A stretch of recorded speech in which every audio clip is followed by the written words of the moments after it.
Welcome, gamers, to Basement Arcade Pause Menu, the show where we hit pause, sit back, and just chill. I'm your host, Ben Magnet, and today on the show, I got not one, but two guests who have been on the show before. The first one I'm going to introduce, he was on the show very recently.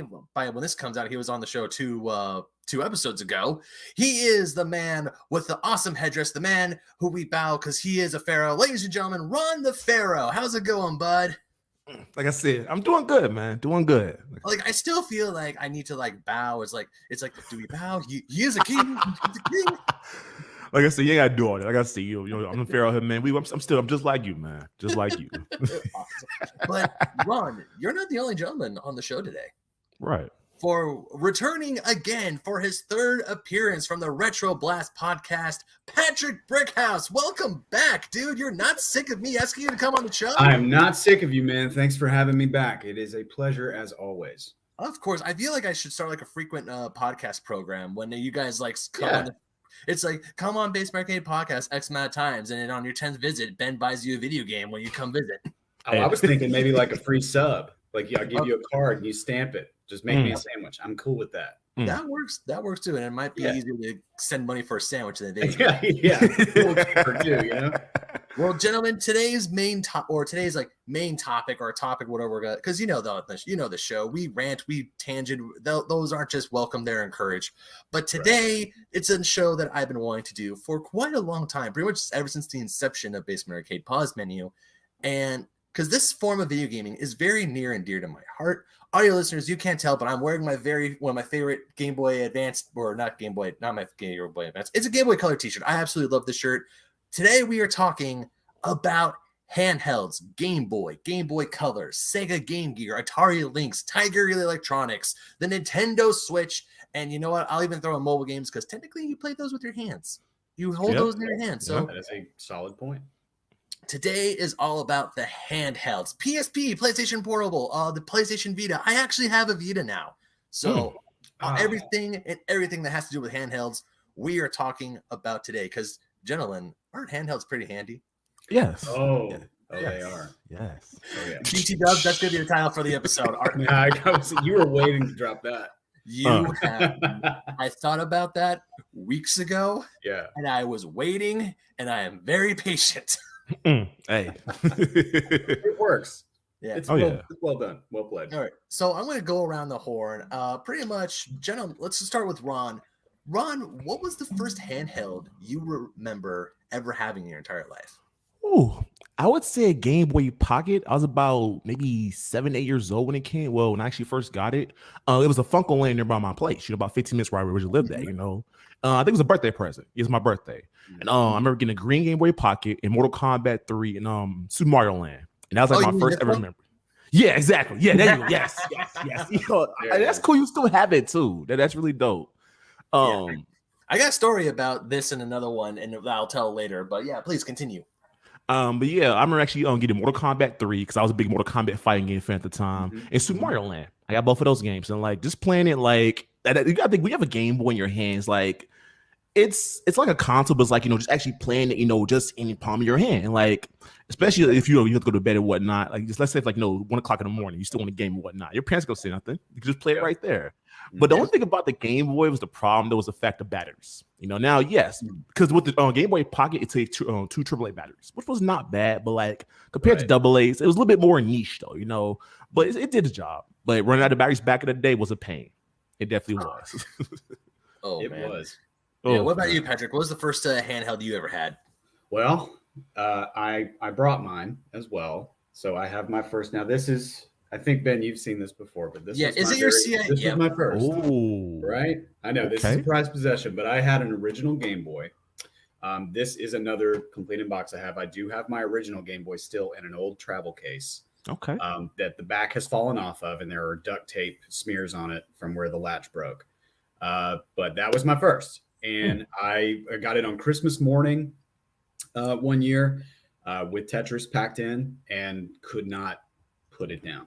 I played it pretty much every day, and I had friends who had Game Boys as well. That was the toy, everybody wanted one, and so I had friends who were all playing it. We'd meet up together on the playground and trade games with each other and all that kind of thing. It was just like a it was mind-boggling at the time. So that was my first, and still one of my favorites. I'm also a big Game Gear fan. I did bring my Game Gear as well.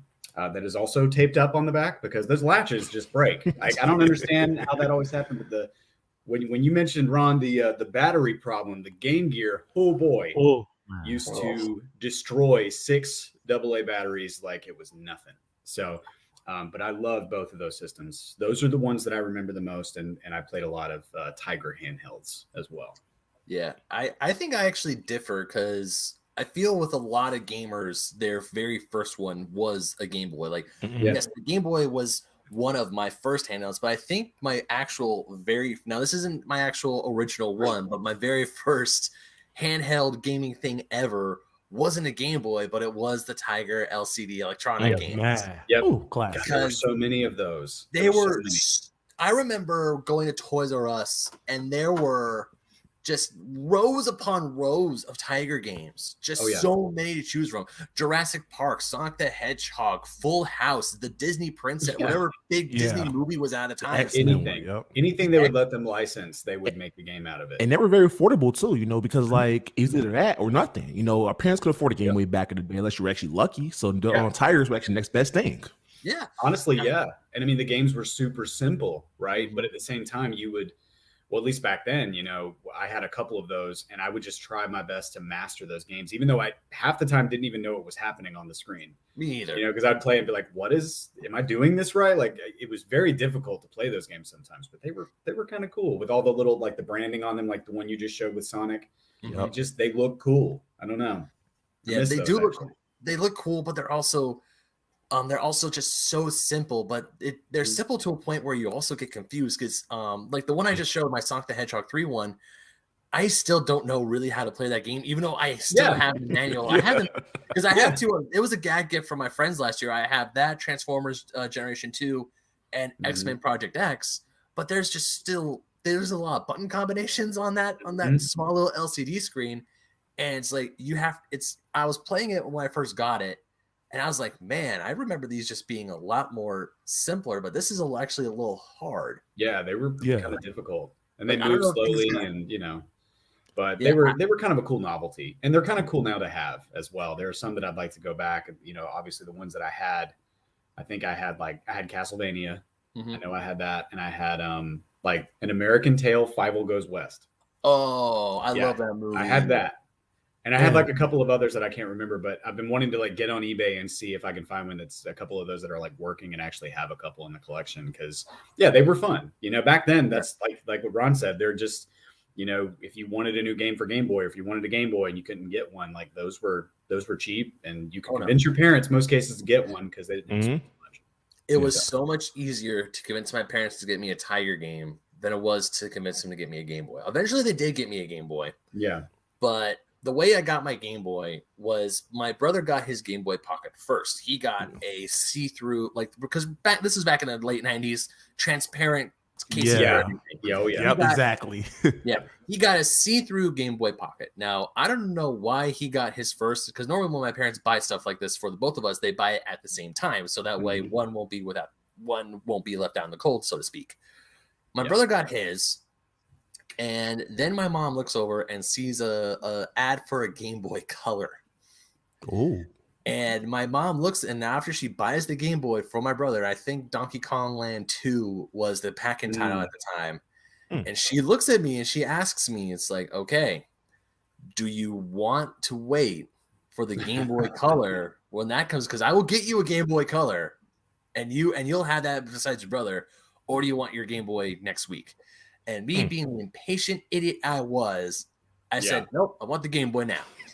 Just give it to me now. I don't care. Yeah, and that makes sense too. I think, as kids though, man, we want stuff now. It's like, my brother has it. Why can't I get it though? I'm not gonna wait, 6 months. I want to play it right then and there. So I just remember, like there was like an advertisement for the Game Boy Color on the side. I can't even remember what store I was in that had this, but it's like Game Boy Color. And I mean, I could read at that point in time, but I'm still like, I was in like first, second grade or something. I was like really little 7 years old. Yeah, I was under 10 years old. So I knew what it meant, but I thought to myself, I don't want to wait.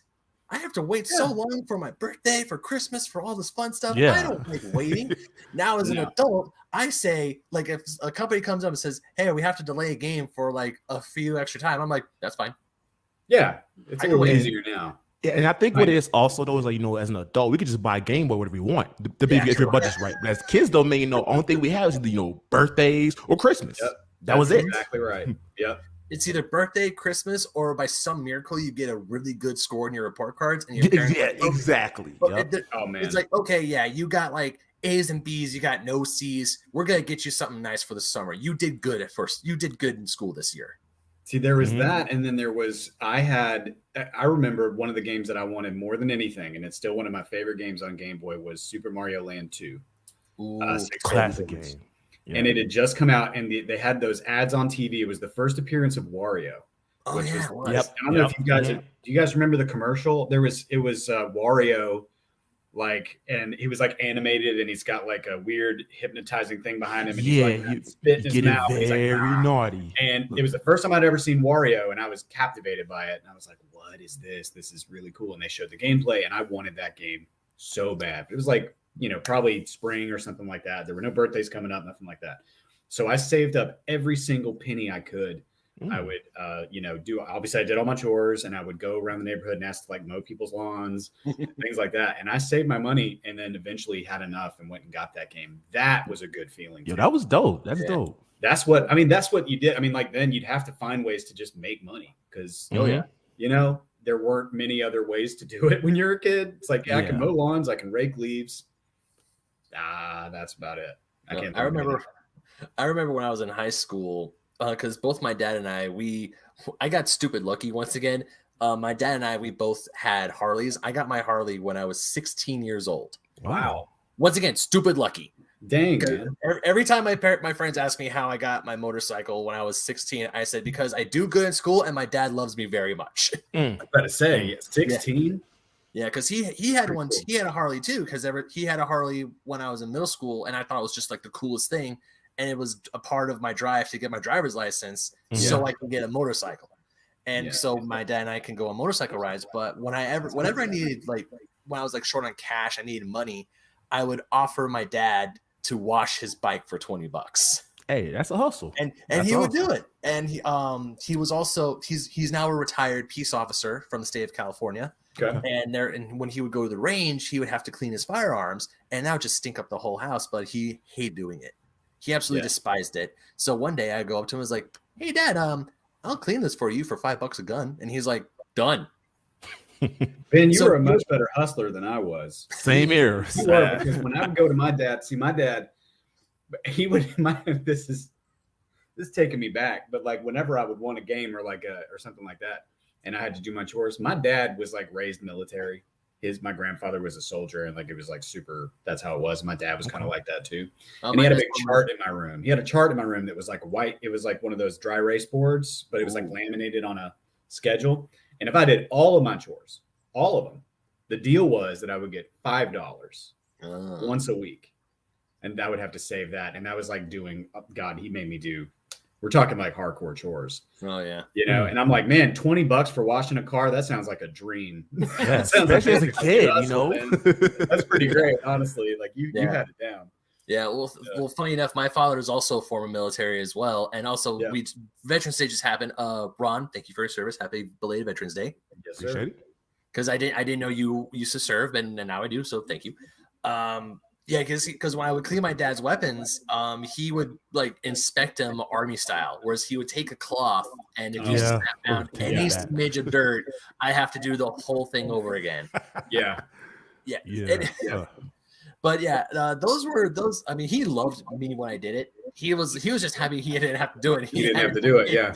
I don't blame you, because cleaning weapons can be annoying. They can be, but trying to get money for games or even just for systems, especially when I was like super young, was so hard and so difficult, especially when because eventually I got my Game Boy Color, and the game I got it with it was Godzilla.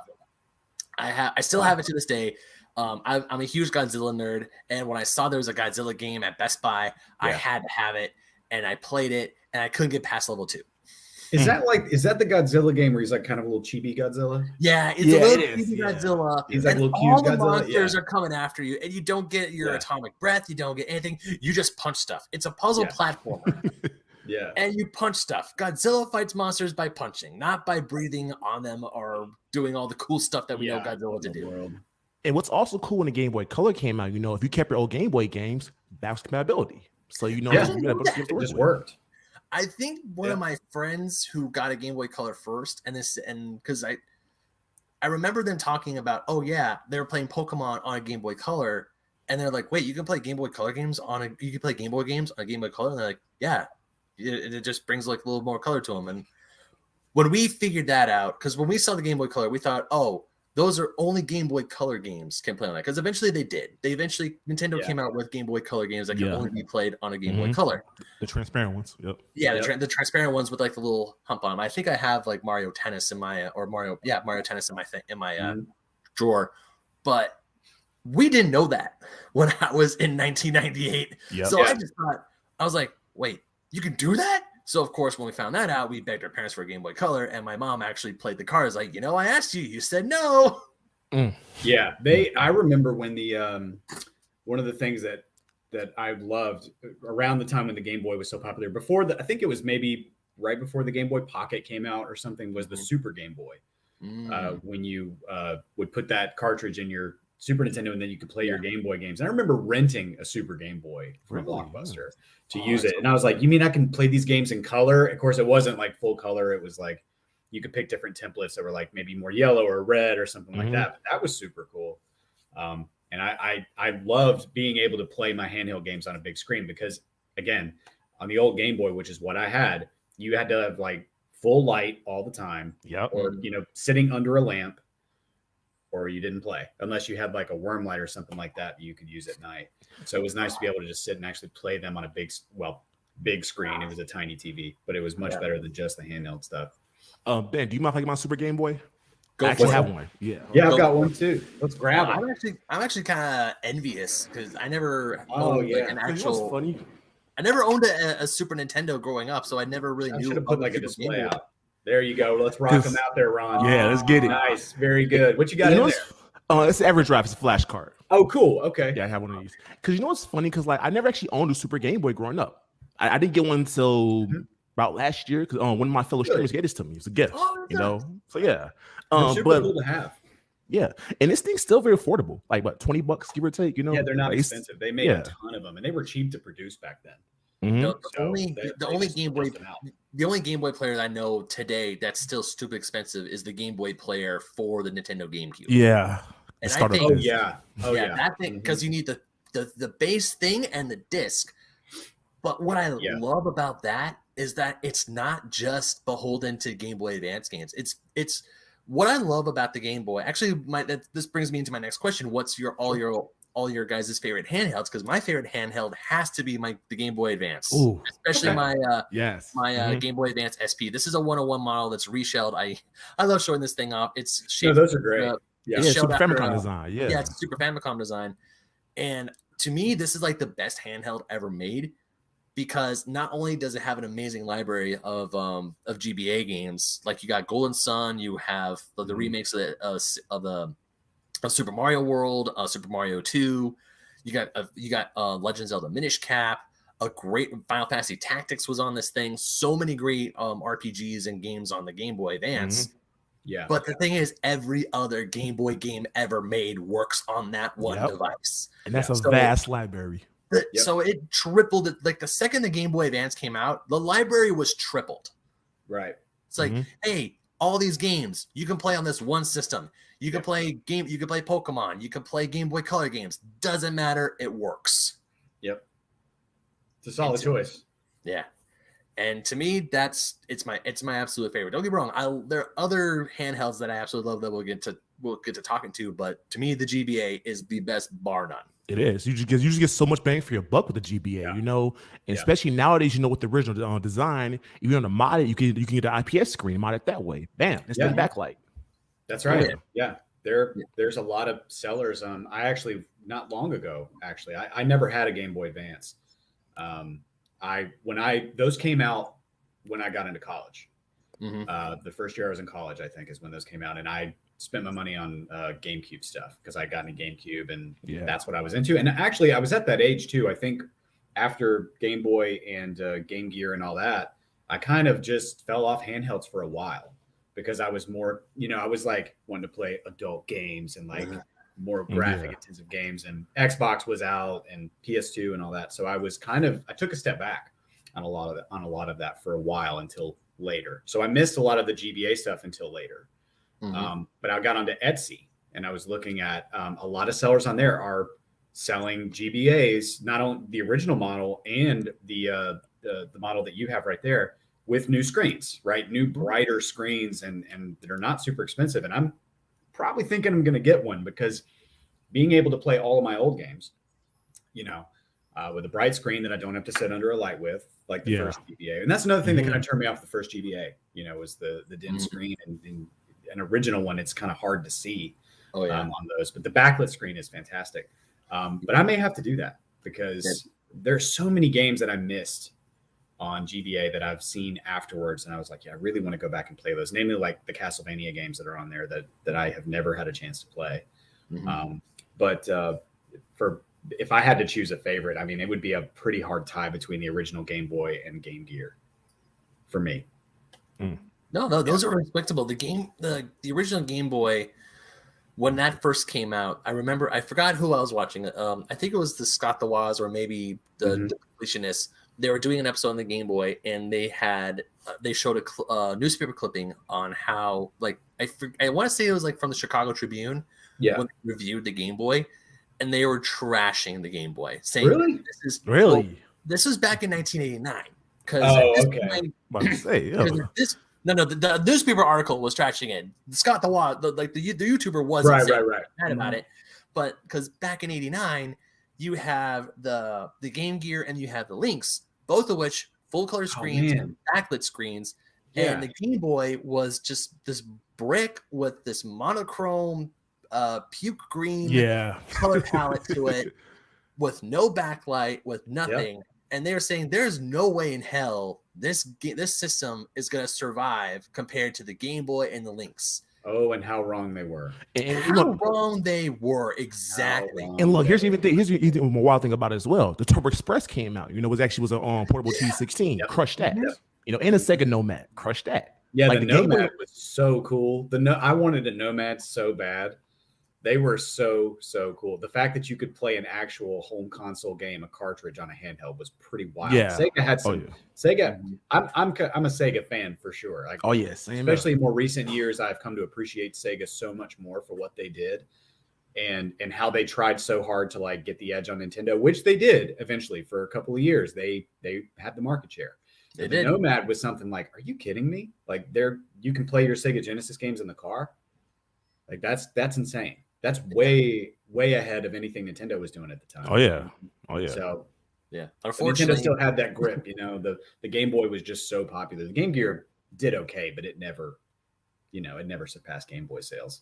Yeah, unfortunately, it's because of when going at the tech specs or looking at the tech specs to power a Game Boy, you only need 4 AA batteries. That sucker lasted 18 hours. Yeah. Even with the Game Boy Pocket on 2 AAA batteries, that sucker lasted 18 plus hours. Yeah. Like you were talking earlier, we were talking about the Game Gear because I had a Game Gear for a very brief moment in time. I went to a retro game store close to my house and they had a Game Gear and I'm like, what's that? Even though I know I played one once before as a kid, I had no idea what I was touching. But I saw the Sega Game Gear. I'm like, this is a portable Sega? I want this. I saved up my money. It's a portable Master System, Yeah, it's a portable. I didn't know what the Master System was at the time too, because I got Sonic the Hedgehog 2 for my Game Gear, and I'm just like, I'm playing Sonic on the go. And then when I got the system, and I realized I needed 6 AA's, even my parents were like, hold on, you need how many batteries? 6. Yeah, that's not cheap. Because you had to back then the day, I used to try and buy, a bunch of batteries. It was actually pretty pricey, and like parents go buy batteries all the time.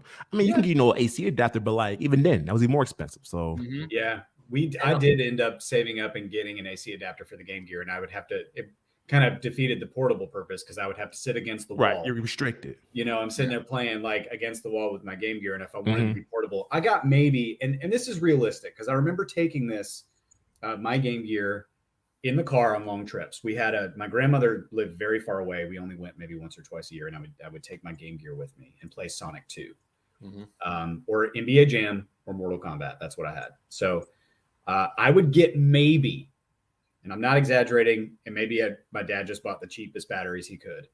I don't remember, but I got maybe 3 or 4 hours out of it, and then it was 6 batteries. Yeah, 6 AA batteries, and my dad was like, He's like, we're getting rechargeable batteries, which he did. He bought these old rechargeable batteries that I could use. He used them as well, but they would take, back then, those rechargeable batteries would take a full day or longer to charge. So once they were dead, you couldn't play anymore. You had to wait at least a day for those batteries to charge. Yeah. And I would say my first memory with the Game Gear, I was about 8, 9 years old. Now, which towards us back in the day, because I actually want to get Sonic 3 for the Sega Genesis, but unfortunately, they didn't have it. But the thing is, I was like, Mom, get a Game Gear, And the first game I had was Sonic Chaos. That was my first game. Okay. That, Mean Bean Machine, also had Dynamite Eddie. And I just constantly played that, Yeah. Because the really wild thing, y'all, is the fact I never owned the original Game Boy. Like the DMG-01 model, never owned it. But I had a Pocket, though. So, yeah. The Pockets were better. I mean, honestly, I as soon as the Pockets came out and I got to play one, a kid at school had one. He had a red one. And he let me play it was what was it? Oh gosh, what was the name? It was a fighting game. It was the samurai one, the guy with the big hair. What was Samurai it called? Showdown? Samurai Showdown. Yeah. Samurai Showdown on Game Boy, and it actually had the gray and the black color instead of the green and all that. Yeah. And it was clear and it was light and it just felt good. And I was like, it's just the better model. Like I would rather overall. I do love the old fat Nintendo Game Boy, but the Pocket was of that model before, I think was probably the best one. Yeah, the Pocket, I mean, because it actually fit in your pocket. I remember when I was before I even got this back, I want to say maybe 94, 96, I was visiting my grandmother. And just like you, because my grandmother lived super far away. I lived in California. She lived in Montana. And we drove to Montana. That was a long ass car ride. Yeah. Damn. Yeah. Can you imagine? Yeah. When my parents finally got us Game Boys, they were like, peace and quiet, finally. I mean, you can they'll hear the little shut chip up now. tune on our Game Boys when we were driving up, but there were times where they were like, they had like a 4 and a 5-year-old in the back seat of the car, and they're like, oh, I can't believe my parents survived that. But that's all kids be needing, just something to play. You keep put something in front of our face, man. Give us something entertaining, and then you got peace and quiet all day. Exactly. Like, we're bored. Give them a Game Boy. They're fine. That's probably why they give them. Nowadays, a lot of parents give their kids tablets, but that's neither here or there. But I remember my cousin playing Super Mario Land on an original brick Game Boy. Yeah. And I think it was my mom who asked him if he would let my brother and I have a turn at it. And he said, sure. So we started getting put us on a new save file. And I was just like, I didn't realize what I was holding. I just knew that I was at a family function. My cousin decided to loan me his Game Boy, and I'm playing his game. And I'm like, this is cool. And I didn't even know it was Mario. I thought it was Mario, but like you guys know, the graphics in Super Mario Land 1, the first one, beloved game. I have it. I am so happy I have it. But like the Goombas just look like little dots. It's yeah. And it was that was back when Mario hadn't really become, well, I think you guys would probably agree, but back when we had the original Super Mario Brothers, and then when we got Super Mario Brothers 2, obviously we know that's another game. Panic, right. Yep. So but then you had all these new villains. There was no Bowser. There was, all these new enemies, Shy Guys, all that kind of stuff. And so Mario was still kind of pretty loose with what the canon was and what the world was.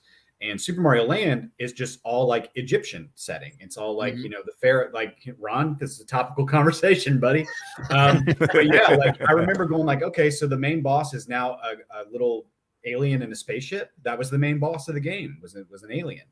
And, they had like the backdrop with the pyramids and all that. I'm like, okay, so Mario is now in Egypt and he's doing this kind of thing. Like it was just that they were loose with that.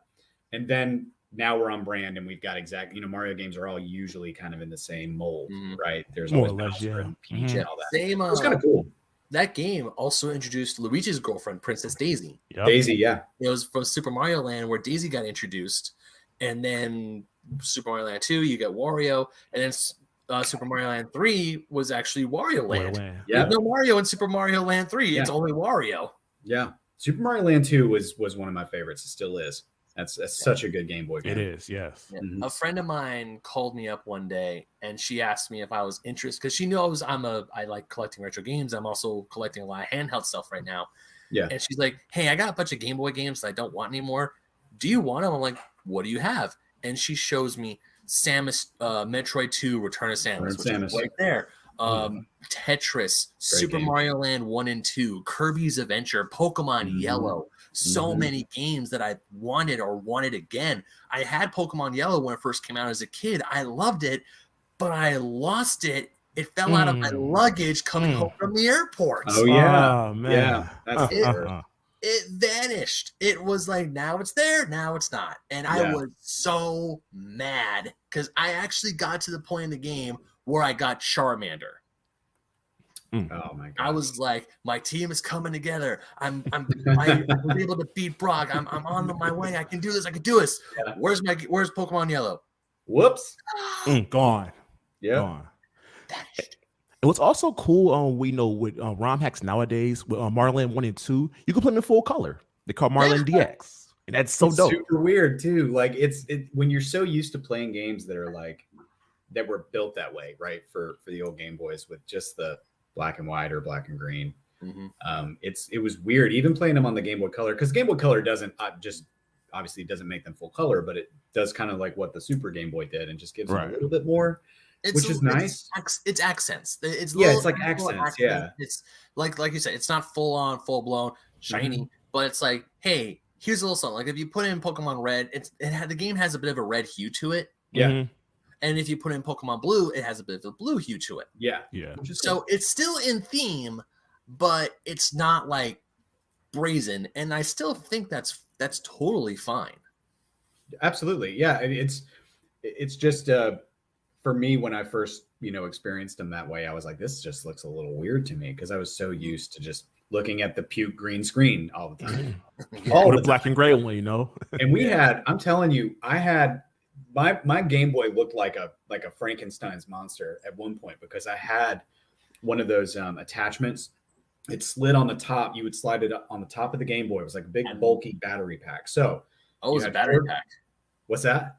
No, because I was thinking you were going to talk about the Game Boy, the advancements for the Game Boy, or the advancements or the enhancements, I should say. Yeah. Where like you had this giant honking thing that goes on the top. That's exactly what it was. The screen opens up. All of a sudden, you now have stereo sound for a Game Boy. I know what you're talking about. I have magnifying glass for the screen. Yeah, that's what it was. Light, and the light is a piece of crap. It was. That's exactly what it was. So the brick that you put on the top would actually. So it had the screen that would go over the Game Boy screen, and then it'd have a little magnifying square that you'd flip up. And it had, I think it took 2 AA batteries for that thing to be powered, and it was heavy. And so I had that on there, and I'd have to like really use all my strength to actually hold the Game Boy. And the light was like a little yellow light that would come from the side. So if I wanted to play it at night, I could use that, and I could see a little bit better the screen, but you had to hold it perfectly. If you moved it like this, it would distort the picture. So it was just, and of course I had like those earbuds that came with the Game Boy that would rip your ears apart. They were the cheapest earbuds you've ever owned in your life, but that's what I had, and they hurt, but I used them anyway because my dad was like, "Can you turn that down?" Yeah. So I either played my Game Boy sound on either full in the middle, or just turned the sound off entirely. Same here. I never put headphones in. I mean, I love 8-bit chiptunes because nowadays you can make so many things today with today's technology in 8-bit or 16-bit tunes. Like I remember one day a friend of mine just texted. He sent me like a Nintendo Genesis does with Nintendo, and then Sega Genesis and eventually it turned into Neon Genesis Evangelion, and just had a pure. That's a change. It was like from Genesis does with Nintendo, Genesis Genesis Neon Genesis Evangelion. You went down and the rabbit just hole. sheer curiosity, I'm like, I wonder if there's like a Genesis, an Evangelion game, because I was just watching the anime. It was one of our big specials for our 200th episode. We talked all about Evangelion. Yeah. And I found someone made a Sega Genesis chiptune version of the Cruel Angel's Thesis. Oh, that's cool. Song for Evangelion. The whole song is just 16-bit chiptunes from a Sega Genesis that should sound like it's from a Sega Genesis. Yeah. It sounds amazing. I love it. That's awesome. I do love chiptunes as well. Yeah, same here. Yeah. Now, Yeah. speaking of back accessories, then I was kind of like, nah, I'm good on chiptunes. I don't need it. now speaking of accessories, the Game Boy camera, which I thought about that. Oh, yeah. God, the Game Boy Yeah, camera. yeah. That Actually, so cool. Ron, did you ever say what your favorite handheld was? I feel like we skipped you. Oh, the Game Boy Advance all day. You know. Okay, Game Boy Advance. All right. Because my first Game Boy Advance, I was about 10, 11 years old. And Monty sent me one in the mail. It was actually all black. And I remember the first game I actually remember playing was it was like a Butterly Martians kind of game, something like that. And it wasn't bad. That's all I had. And over time, I got Legacy Goku 1 and Metroid Fusion. And I played that game to death, y'all. Fusion, man. That's a good game. Like, I would say as a kid, I was like really close to 100% in that game back when I was a kid. You know, it's like that game just really just sucked me in. The creepiest Metroid game ever made. Oh, yeah. Oh, yeah. You guys both know my history of Metroid Fusion. I know I told you and I told you what happened.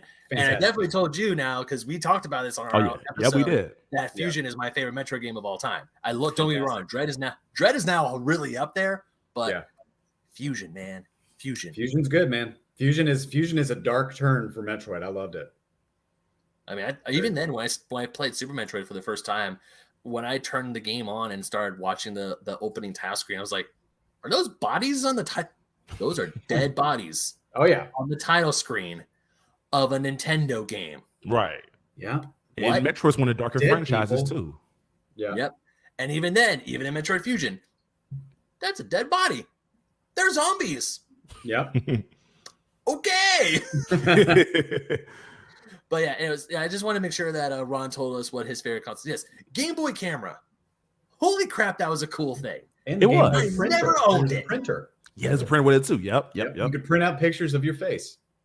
And no wonder our generation loves taking selfies so much because some of us had the Game Boy camera and the printer as a kid. The Game Boy camera, they had so many plans for that thing. I remember when Perfect Dark. You remember Perfect Dark came out? I actually had that game too for the Game Boy Color. Okay, I actually had it. Yeah, they had a plan. What I had read in a magazine, and my friends and I kept trying to figure it out when Perfect Dark came out, was that you could take a picture of your face with the Game Boy camera and somehow upload that into the game and put your face on one of the characters. That's what we had read in a magazine, and we were like, "How is this even possible? How do we do it?" And we were trying to figure out every different way how we could possibly do it. And turns out someone had no idea what they were talking about. And I was like, that would have been cool to kind of do. Of course, I don't know how that would have worked very well, but you couldn't really do a whole lot with the Game Boy camera. It was just kind of a cool novelty, I think. Pretty much. Yeah, it's just here's your face on the Game Boy. How cool is that? Take a picture, print a sticker, give it to your mom, and call it a day. Does it work with Super Game Boy as well or no? What's that? Yeah, I think it's Super Game Boy. Did I have a Super Game Boy? No. Does it work with the Super Game Boy? Oh, does it work with a Super Game Boy? I think it does, right? I have no idea. I would say if I had to guess, I would say yes, because I mean the Super Game Boy is just a Game Boy that is plugged into an SNES. So I would have to say it works. Yep. You just might not be able to print the pictures, but now I'm curious. Yeah, I feel like I need to try it out. So I know it's still pretty affordable nowadays too. I feel like some YouTuber tried that out once. I feel like someone tried it. And it's just like, here's my picture of the Game Boy camera on my television screen. It's not that good. No. They did some weird stuff with the Game Boy. Do either of y'all have you ever seen the Game Boy sewing machine? I've heard about that. Have you seen them? Well, I don't know what the deal with that was. I'd never heard about it when I was a kid. I just heard about this like maybe a year or two ago. But you can see like Game Boy Colors implanted into a sewing machine. I think that was a Japan only exclusive, but was I also know. Yeah, I want to say that was Japan only. I could be wrong, but pretty wild. And also, the Game Boy Light was Japan exclusive too, right? Yeah, Game Boy Light was Japan exclusive. Mm-hmm. So they how come we didn't ever got our backlit screen came with the Game Boy Advance Sp? Was Japan had one for years? What the damn hell? Of course they did. Because it was cheaper to produce and sell to a country where we have way more people. I guess that makes sense. I always think about that where it's like, they're trying to, even if you look at the Super Nintendo version that we got in the US compared to what they got in the UK, which is more like the Famicom, it was it's lighter. It was cheaper plastic. It was just cheaper and easier to produce. So I think we got kind of shafted in the North American market sometimes. Yeah, we did. Like the actual build quality we got. I mean, I've talked to people from England and Australia because they have the PAL versions of the Super Nintendo. Yeah. / Super Famicom, and it's in the Super Famicom design. And every single time I've talked to them, they say it's like, man, America got gypped. They got the shaft when it came to our design of the console. And I'm like, because I grew up with Super Nintendo. Okay, when I say I grew up with a Super Nintendo, I grew up with my next door neighbor having a Super Nintendo. Right. And because I never owned one far right besides my Mini, but I grew up with that color scheme. Every time I saw a Super Nintendo controller, it was purple. I have a geeky jersey in my closet that's a Super Nintendo jersey with the purple color scheme. Yeah. That's what I grew up with. I love that. But the second I found out that there was a multicolor one and a cooler looking console, it's like, why did we get that? I like the multicolors. That's why my GBA looks like a Super Famicom, because it's got the cool colors. It's a better looking console, and the build quality's better. The cartridges are better.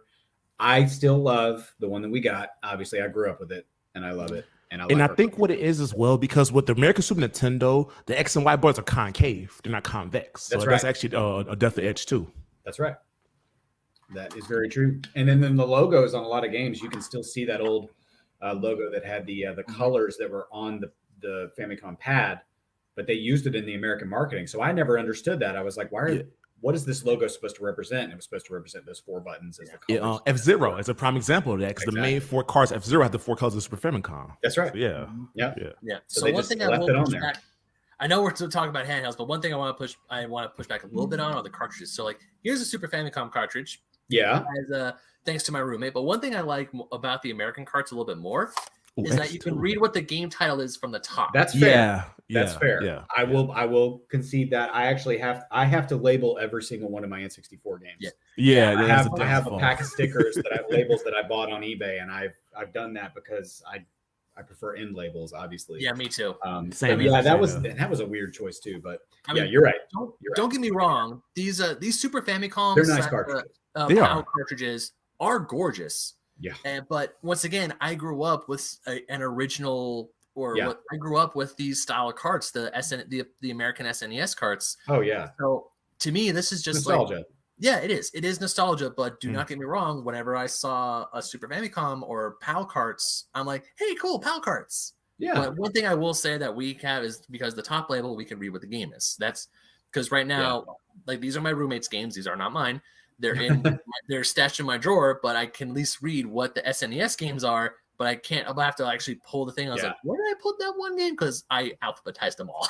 Yeah, it's really annoying. And one thing I would definitely say about the Super Famicom carts opposed to Super Nintendo ones, the artwork. Because I feel like, to me personally, with the Super Famicom carts, they're more in tune with the game itself. Because if you look at Mega Man, X2, the actual North American box art, it looks so much different in game as how it is for the Super Famicom version. But it actually looks just like 1-to-1, Yeah, it's like the marketing in the US was so different. Yeah, funny, you mentioned Mega Man X2. That's the Super Nintendo game I pulled. Man. Yeah. It's a great game. Yeah, that art looks just absolutely gorgeous. And there are times I'm looking at the Super Famicom art, it's like there's a lot of stuff going on here. I don't know what's going on. Yeah, I guess it's all like personal preference too, because like I've seen, like what Ron said, I've seen some Famicom carts and their artwork, and I'm just like, this is so much better. There are times where I'm like, this looks so nice, and it actually does represent the game. So, in the US or North America in general, we got a lot of artwork that didn't really give us an idea of what the game was going to be like. It's just catch your eye, and that's how marketing worked. It's just Phalanx is a prime example of that. Like Phalanx for Super Nintendo is just like that. Like the actual Phalanx cover looks not like the game. It's so different. God, Rival Turf. I can name plenty, and I know we're going off on a tangent, but it's just making me think of bad video game box art. The original Mega Man. The original Mega Man is amazing. That box I will give a pass to the original Mega Man art, because once again, that was back in the 80s. They didn't know because they couldn't really have no time to do it. They said, "Here's the game," and he's like, "Okay." Also, they're still going off of what I feel that they're going off of Atari art, because they're trying to make the box art flashy as all heck, even when the game itself doesn't look anything like that. Like, come on, look at the box art for something like, say, Sword Quest, like the box art for the Sword Quest games that we actually got. That box art, or Missile Command, even the box art is gorgeous. It's like, this is amazing. You plug that sucker into an Atari, nothing. Oh yeah, it's like, what the hell? Yeah, but I see what it makes called sense. The Art of Atari. The Atari art was box art. It was like that on NES too for a lot of games. And I love the NES. That's where I started gaming, but I'll go back and be like, God, some of these games have aged very well, and some of them have not. And I remember seeing box art for certain games and being like, man, this looks so awesome, and then being like, this game sucks. It's not good. But start playing it, and you're like, this isn't fun. Yeah. That was the thing. You had to rent them from Blockbuster or something. But anyway, sorry. I know those were the days. We tangent a lot on this, but no, we do. Oh, we do. Yeah. Hey, what I said so many times before. Every time I email someone about coming on Pause Menu, tangents are not only welcome, they're inevitable. Encouraged. They're inevitable. Nothing wrong with that. Exactly. Especially and of course, we're sitting here talking about video games. I love talking about this stuff. Oh, yeah. So we talked about our first ones. We talked about our favorite ones, handhelds. What I mean by ones, and what were some? Do you guys have your least favorite handhelds? Because I certainly have a least favorite handheld. I actually have two, but when I say least favorite, I'm not saying it's the worst one. I'm not. When I say least favorite, it's not like this is crap, this is garbage, no one should ever own this. It's not like that. It's mostly because of how much it sucked the battery life, and that is unfortunately the Game Gear. It is my least favorite, not because it's a bad system, far from it. Right. It just destroyed batteries, and it came to a point where, because I remember when I had my Game Gear, I never touched it I never touched it again, and then it just got lost to time. Yeah, bums me out, but I never really saw games for it because I didn't know it was a portable master system. I wasn't really I wasn't much into retro gaming like I am now. So if I once again, hindsight 2020, if I known, I would have taken better care of it. But it just got to a point where my parents didn't want to keep buying me AA batteries to power my Game understandable. Gear. So it just went by the wayside. Kind of like how my PSP went by the wayside because we didn't have a lot of good games with it until much later when we realized, oh shit, there's a lot of good games for the PSP, right. and our PSP became my brother's way to circumvent going on MySpace when my parents banned him from the computer. Right. That's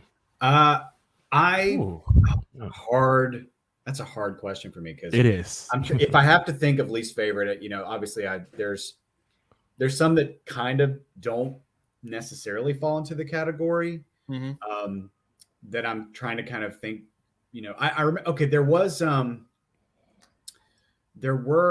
one that was called I think it was like the R Zone or the man, I know what that is. Okay, it was red line. It was like red lines, and the advertising for it was super cool. And I would see it has the scope, right? It had there was one of those. There was also a handheld version of it. Yeah, it was another model, or something like that. But now it was just bad. No, because I was actually as much as I just ragged on the Game Gear. Game Gear is still not a bad system. Oh no! But if I had to say what truly my least favorite handhelds would be the Tiger Electronic games.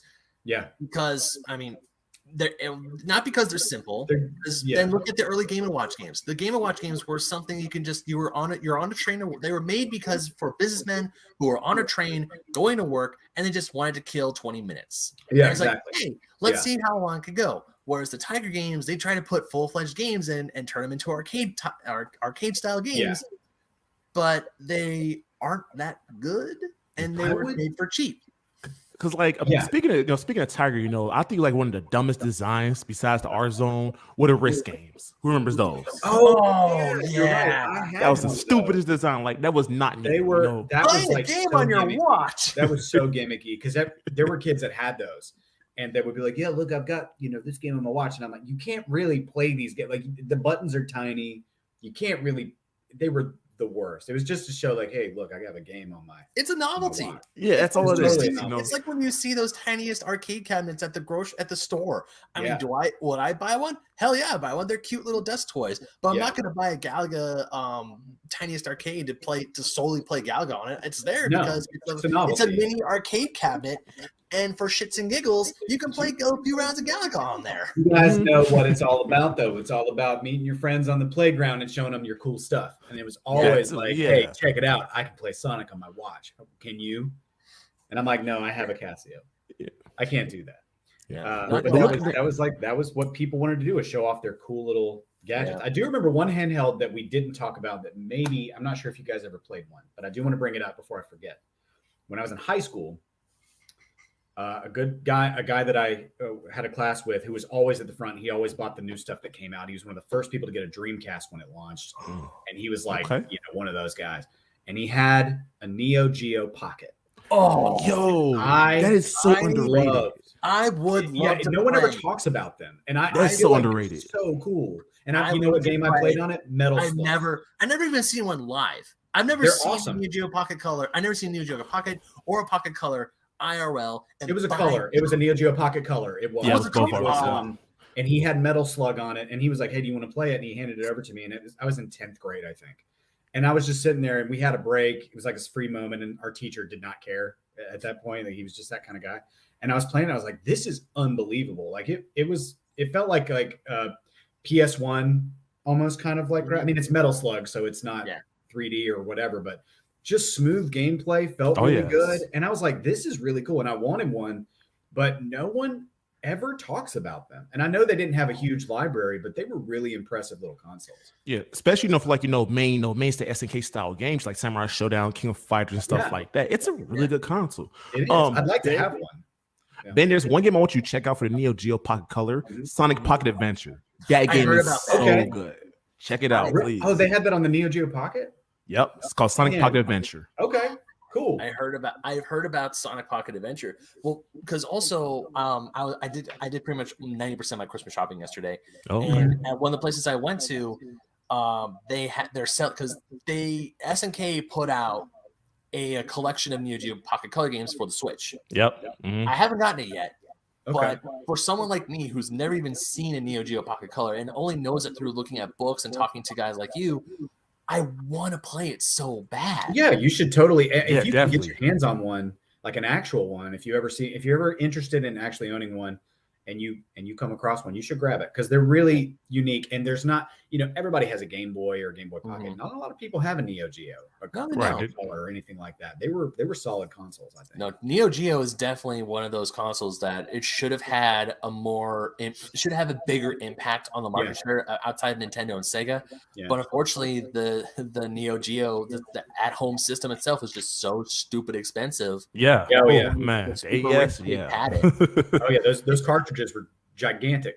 Yeah, right? It's just arcade boards. That's what it was. It was an arcade board that you have in your home. I mean, awesome. You have a mini arcade in your home, but at the same time, how much money did it cost you to put that there? Right, as opposed to a competition. You know what I'm saying? Parents ain't want to spend that much money as it is. So God.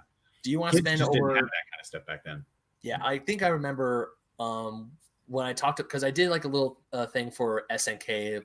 It was like a little history lesson with my podcast friends, and I talked about the Neo Geo system, and my friend actually looked up how much it cost adjusting for inflation. Yeah, it was like a $1,200 system. Yeah, back in the 90s it sold for $600 back in 1990 whatever when it came out. Was $1,200 now. Yeah, and we have a PS5 and Xbox and even the Switch can eat that sucker for breakfast, and it's half the cost. But at the time, and that's the thing, that's like with a lot of those consoles, there was like the what is it, the 3DO and a couple other systems that were stupid expensive back then. Yeah. But they were banking on like, we'll just give them. We have the CD technology, we can do all this, all the graphics, that people just buy it. The games were awful. A lot of the times the games were awful. Yeah. And they just banked on people looking at it, looking at the price tag, and thinking, well, this is obviously the best. So I'm going to spend all this money and get the better system. Didn't work out that way. Right. Now, I want to ask something real quick. Sure. What do you consider the Virtual Boy? Is it handheld, console? Okay, I unironically love the Virtual Boy. I wanted one very badly when it came out. I could not get one. Played the demo in a Toys R Us. Had to put my face in a kiosk like this and be like, and I'm pretty sure that contributed to some back pain as I've gotten older. But they marketed it as a handheld. They marketed it as a portable system, but it was not. It was not a portable system at all. But I would put it in the category because it was the games that you're playing on and everything. I think it's not meant to be a console, right? I would call it maybe kind of a hybrid in between the two, but I never thought of it as a portable system because you just couldn't do it. You'd have to strap it to your head. Yeah. Kind of like a VR. Didn't even come but they never gave you a strap. So. Yeah. Virtual Boy, I would put a big giant asterisk in Virtual Boy and put it in the in the portable category, only because I want to say when they were designing the Virtual Boy, and the reason why they call it portable is because you don't need this attached to a television set. Right. You just need makes sense. Yeah. I mean, you have to have it plugged into a wall, but at the same time, this is back in 1990. When it came out, 95. It was like 94, 90. I think I remember seeing it in a magazine in 94 when they announced it. It does fit at 64. Yeah, it sounds about right. Yeah, for sake of argument, let's say 94. Like in 94, TVs were giant. CRTs are still obviously the biggest thing. That's the only TV, and those things are heavy. They're big. They're giant. You can't move that fucker around. It's not like today. It's not like today where I can look up at my 32, my 70, my 50-some inch TV and just like easily take it one place to another. No, you have practically have a whole separate truck just to haul your big ass TV back then. Right. So the fact that a Virtual Boy could fit in a case and it was even a lot more smaller and compact. I mean, it wasn't like a Game Boy or a Game Gear where those could fit into a big enough pocket.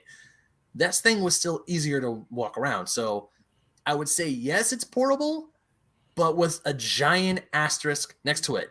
Yeah, but not in a traditional World Series win. Which I can see that, And it's not comfortable to play. When I say I unironically love it, it's because I remember when it came out and I remember everybody talking about it and reading about it in magazines, and then nobody bought it. And then nobody played it. And I just, when I've played it since then, it's like the most uncomfortable experience, but it's still, there's something about it that's so charming because it was such a misfire. It was such a bad idea for Nintendo to release that thing, but that's why I love it. Yeah, I think it's bad execution, but it still has some good games like Wario and Virtual Boy. There's solid games on the Virtual Mario Boy. Clash, If you took them off of it and played them any other way, they'd be still great games, right? But it's like you have to play like this, It's not very convenient, so to speak.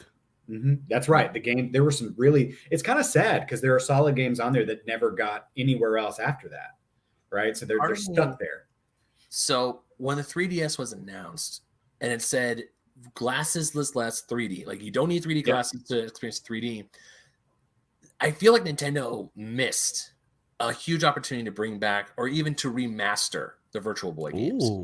Because you could have had the Virtual games on there because you don't need the 3D glasses. You can have the depth perception, which is what the Virtual Boy essentially offered. That's why it's like virtual reality. It was just a faux 3D effect. Yeah. And now that you have one built into your system as its main gimmick, it'll be perfect. I mean, you can like remaster them, put actual color in it so it's not red and black.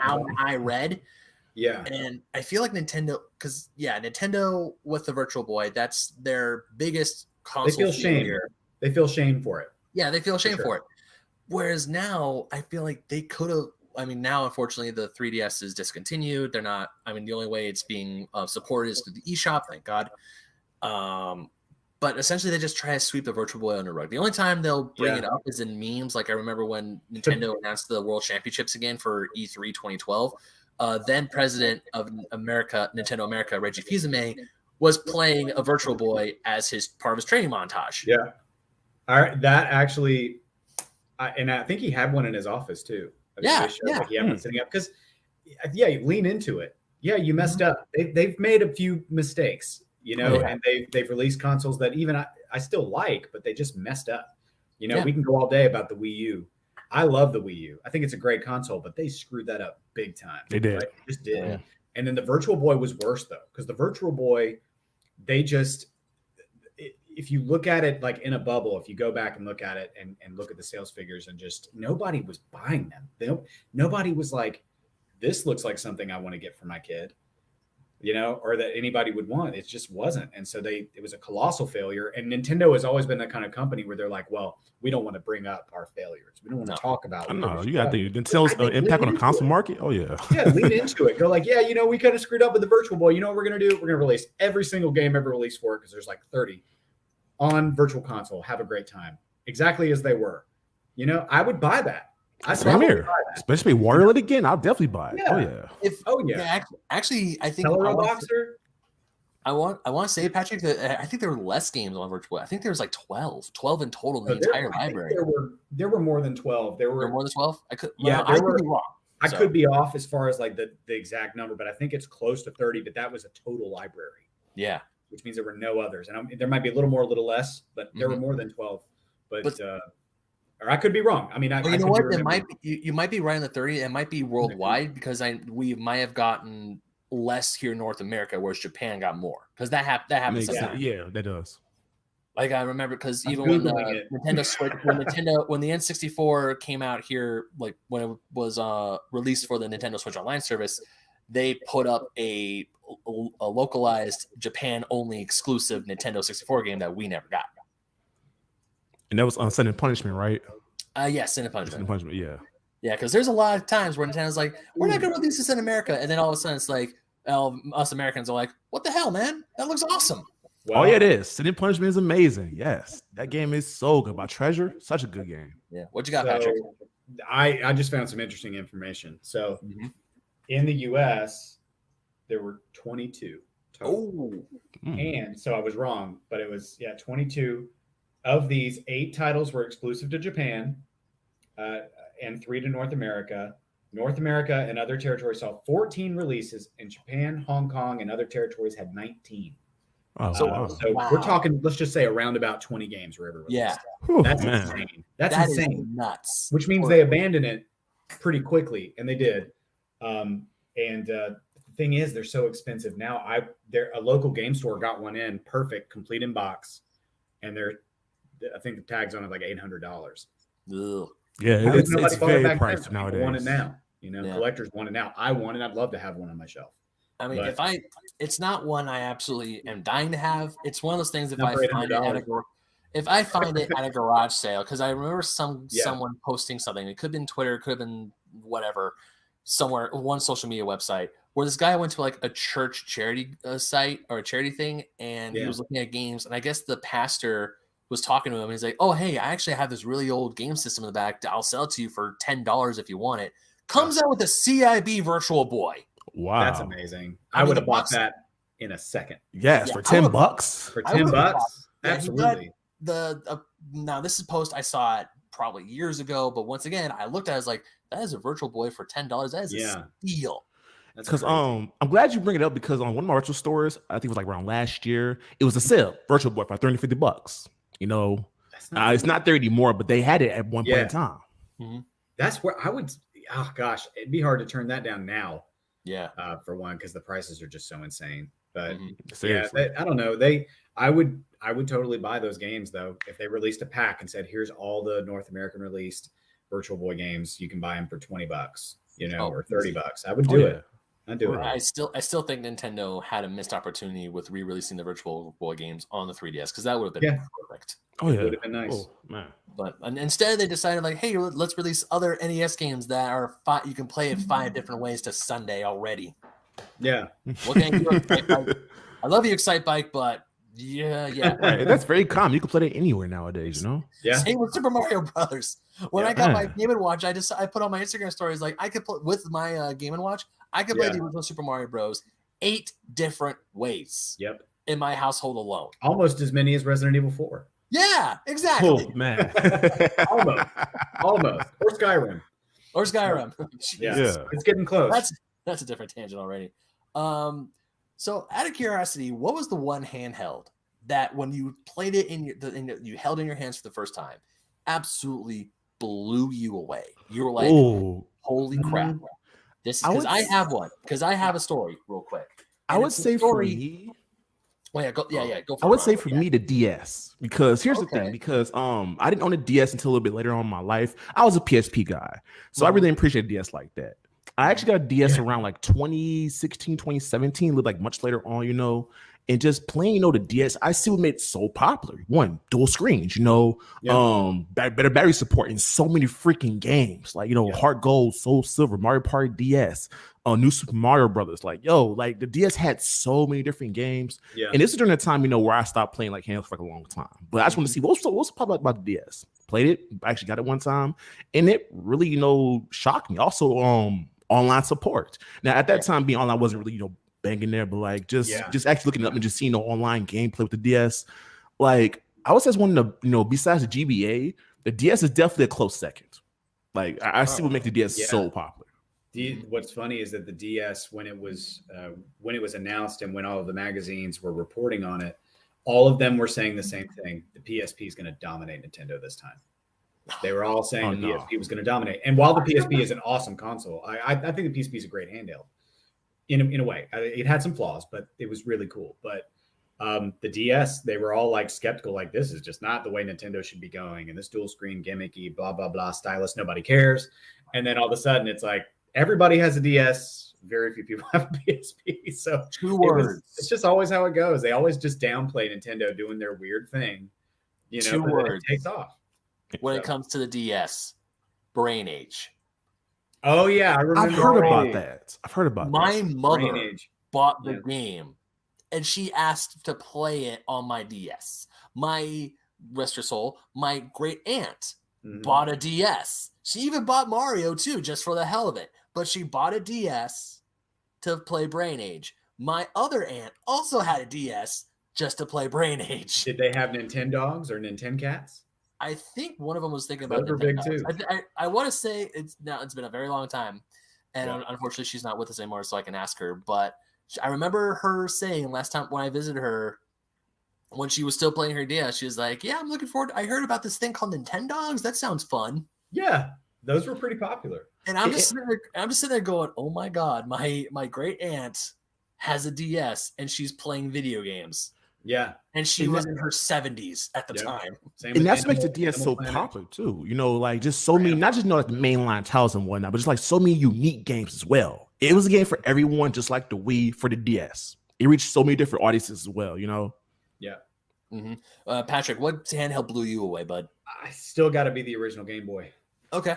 Nothing comes close, and then that's because once I was at that age. You know, I was at an age where video games in general were blowing my mind because I'd never seen anything like that in my life. And so I played, the Game Gear was impressive because of the color screen and all that. And then I thought the PSP was impressive when I saw the graphics and things like that.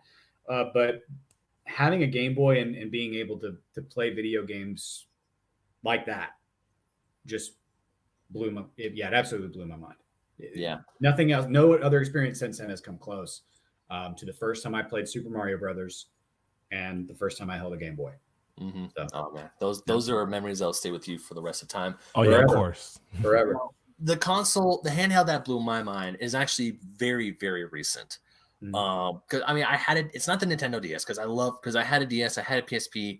I definitely loved my DS more because I was one of those people who thought, oh, the PSP is going to destroy Nintendo this time. Plus, Phoenix Wright. Yeah, you guys get the Phoenix. For Great me, games. it was like, oh man, what? Oh, also the Kingdom Hearts games were coming out on the DS, and then of course Birth by Sleep comes out when my PSP dies and goes off into wherever it went.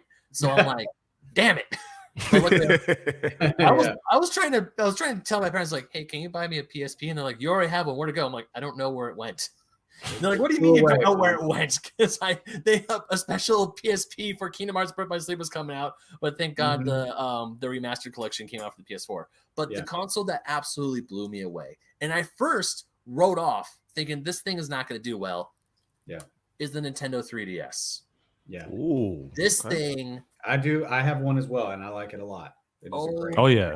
Now that's that one's the new one. But when I first heard about the Nintendo 3DS, and I was like, hell yeah, a new DS, and the whole 3D thing it seemed cool, but at the same time, I'm like, this just sounds silly. I don't know about the whole 3D effect. And one of my friends at school bought one day one, and he brought it to college one day, and he was playing it. He was playing Super Street Fighter 4. Yeah. And I asked him and I was like, do you mind? He's like, go for it. It absolutely blew me away on how, now, I mean, yes, it's a DS screen, but for me at the time, it was like, holy crap, this is like a console game on a handheld, and it looks gorgeous. It looks absolutely pristine. To me, it just blew my mind on how clean, because the Nintendo DS still had some great. It looked good, but it was still kind of blocky. It was still very polygonal.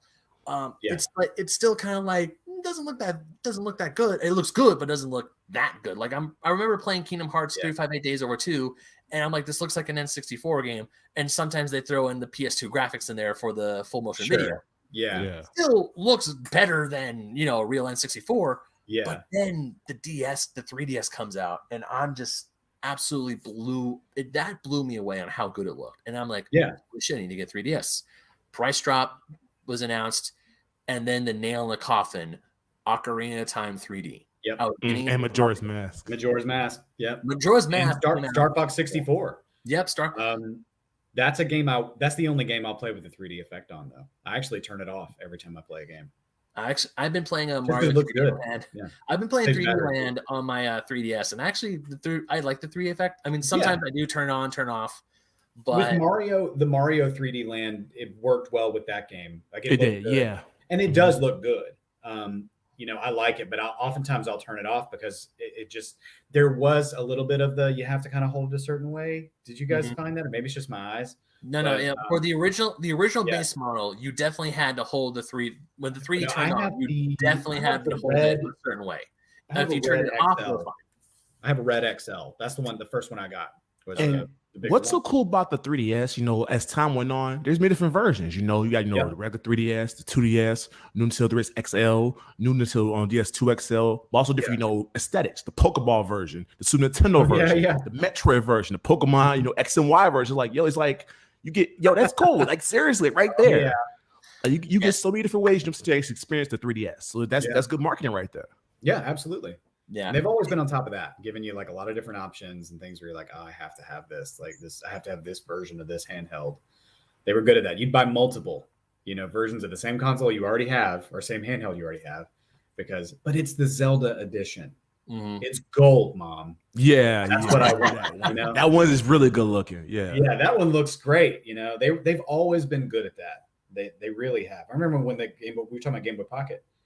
When they were advertising the pre-order or something like that, or put your money down now and get a limited edition ice blue Game Boy Pocket. That's how they were. It was the ice blue, which still looks great. Mm-hmm. But you could get the ice blue if you wanted the limited edition version. But they were always on top of that. It made kids want all the different colors and all the different styles. So. Oh Lord, that actually would have been a good question to ask because I have like some questions here to ask you guys about handhelds, but the variants for handhelds were so cool. I remember the variant handheld I would have murdered for was Pokemon Gold and Silver. Was the Pokemon variants, because they had two versions. It was the Pikachu yellow one where like Pikachu's cheek was the power button, and I think I know. You had like Jigglypuff and that's right. You had Jigglypuff, the starters on the side, and Pikachu's cheek was the power. It was that special edition Pokemon one, and they had another one for Gold and Silver. And I'm like, I want those. And my parents saw the commercial for it, and they're like, no. Like the commercial came on. They saw you start to smile and turn your head, and they're like, don't. No. So here's what happened. I'm watching this. I see the commercial. I go, oh, my mom's like, no. She already knew no. Before I can get a word out. Yeah. And she's like, you already have a Game Boy Color, and you had to beg for that in Singapore. You're not getting another one. Yep. Nope. That's how my parents were like, why do you need another one? You already have one. Yeah. I'm like, but it's green.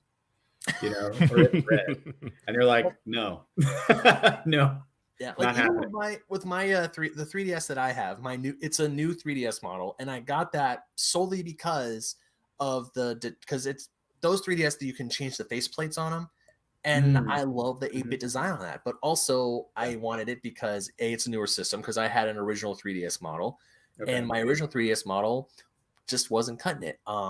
The circle pad they released were pretty tiny. The circle pad, the rubber came off. I mean, it still worked, but the circle pad came off. Yeah, I know it because I was playing Samus Returns, and it was just it just felt a little slower. And of course, the battery wasn't the best because it was the first gen system, even though I got it right after the price cut. And I'm playing this one, and longer battery, newer system, and it's a new one. So now, if I want to, I could buy SNES games on here. Because one thing that really got me mad was I couldn't buy SNES games on my first generation 3DS. Yeah. Because it's like, oh, you need higher processing power for it. But still, I'm like, yeah, NES games, that's totally fine. But if you want the SNES games, LOL, you have to get the newer one. Yeah. What about the 2DS? Did you think that was necessary? Actually, I got that. My You got a first 2DS? anniversary with my girlfriend, I bought her a 2DS. I'm not a fan of the design of the 2DS. I feel like they Yeah, still could have made it's it. very like it's very strict. 'Cause I had one at one point in time. I mean, it's good for kids, so to speak. You know, if it's really it's like $80 at the time when it came out. But like, if you already had a 3DS, you really didn't need it. Yeah, it just seemed like I don't know. I understand that some people are like, well, I just want to play the games. I don't care about 3D. I get that. But so yeah, I got a story for you guys about the 2DS.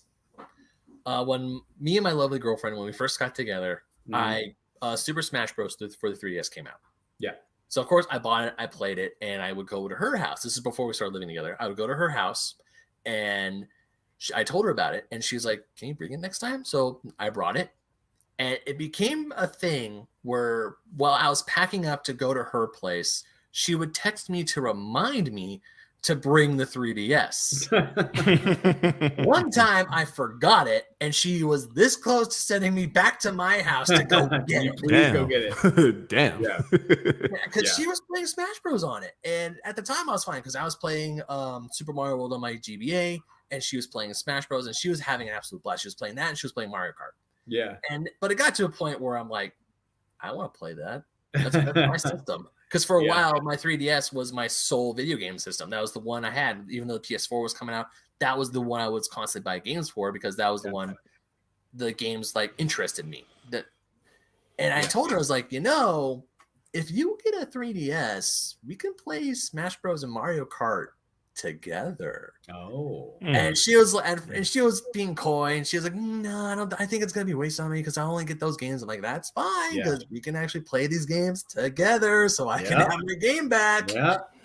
And then we were at a Best Buy, and they had this like the special 3DS and a color scheme that she liked. It was like a teal and a white one. It was white with teal accents.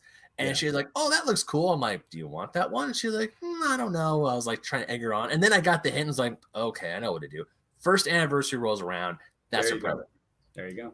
I give her the system, and I tell her, I was like, but you have to buy Smash Bros. On your own because this was expensive. Right. And she does. She gets Super Smash Bros. For 3DS on her own. We play it. We absolutely love it. Yeah. And then I got a Switch, and we haven't touched her, and her 3DS hasn't been touched since.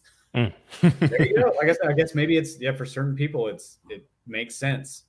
I remember them coming out with the Game Boy Micro and being like, oh yeah, I remember. Yeah, that wasn't a good idea. It wasn't. Yeah, it's just the screen looked nice. It had a nice screen, but it was small. But it was like it's already too small. But it was like it was tiny. Yeah, it's small. I've seen Game Boy Micros before, and it's cool, but the thing was, when I first heard about the Game Boy Micro, I thought maybe, but then it's like, oh, it only plays GBA games, doesn't no backwards compatibility whatsoever. I'm like, now I'm good. I don't need it, Yep. Yeah. So when you guys would play your handhelds, where was your favorite place to play your handhelds? Because I'm weird, because I enjoy playing handhelds in my own home, even though when I don't need I mean, of course, on long car rides and plane trips, having a handheld game is essential. But I actually find that I probably played most of my handhelds when I was still at home. I think a lot of kids. Yeah, same here. I think they did. I think it was just the whole portable thing. Like they would always advertise it as like, hey, you can put it in your pocket and you can go take it to school and blah, blah, blah. And we did that. But I played the majority of my games at home. Like what Ron said, go to bed. It's time to go to bed and you're still want to play some games. You can turn it on, under your covers or something like that. Like a lot of it was just playing around the house or maybe on a porch or wherever, just out in your yard. You could do that. So I played a lot there. My favorite place to play a game on a handheld, was probably just hanging out in my room. Because you also have to think of it as well. If you try to play at school or in a public place, you might lose it. Taken away. Or if you try to play in class, your teacher's going to take it away. Yep. And like I said, if you lose that, parents will get mad. Then you might not get another one again. So playing home is the best choice. That's right. Yeah. I mean, you might get your system back, but the second he goes home, your parents are like, gimme. Yeah. So playing was your best idea. Yeah. Absolutely. My favorite place to play, I mean, it would be home because I could be comfortable. But one of the things I knew that I absolutely loved taking my Game Boy was obviously on long car rides, but also when I would go on a plane, because my family would take trips to, we used to have a house in Brazil, and we would go to Brazil quite a few times. That's a very long plane ride, especially when times our flight path went the complete opposite direction, and we had an even longer flight from the U.S. to Sao Paulo, which is where we landed. And just knowing that I had a Game Boy with me or my DS or just some form of entertainment, because the movies that they give you on the plane can only go so far. Especially back when when the movies, it was just like 5 movies, constant loop, and it's like you only watch robots so many times before you're bored. Yeah. So just for me, having my game, like getting my games and my portable games just ready for the trip, like plugging in, making sure it's charged, and once it's charged, packing the controller, packing the charger, making sure it's there, was just an event. And then when I finally got on the plane and I just sat there and waited, and when the captain said, "Okay, you can turn your electronics on," instantly came out. Yeah, cool, ding. And just not to annoy my neighbors, I turned my volume off, but I was like, cool, I can play my game. Yep. I know it was also this form of freedom because my parents couldn't tell me no. Oh, it was also because I'm on a super long flight. Yeah. And my parents couldn't say no. Right. I mean, they could lost the power.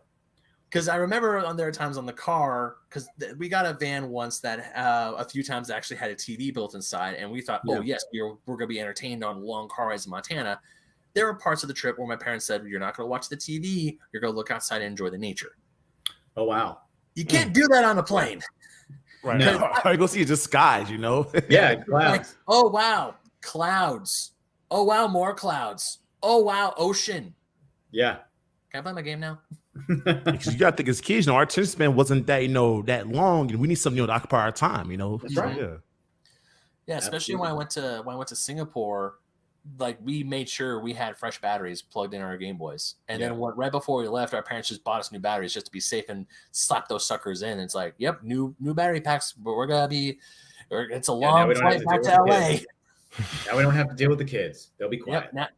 We'll be quiet. We don't have to say it, and that's what happened. We were quiet. At least I'm pretty sure we were quiet. I hope we were, and we played Pokemon. We just kept going. I remember it was like a 5-hour flight from Seoul to Singapore, and I just played my Pokemon game the entire time. And I was like looking around, I was like, "Dad, are we even close to Singapore?" He's like, "No, you still got time." I was like, "Okay, I'm just gonna." Right, ultimate time killer, right there. That's what they're here for. Yeah, ultimate time killer.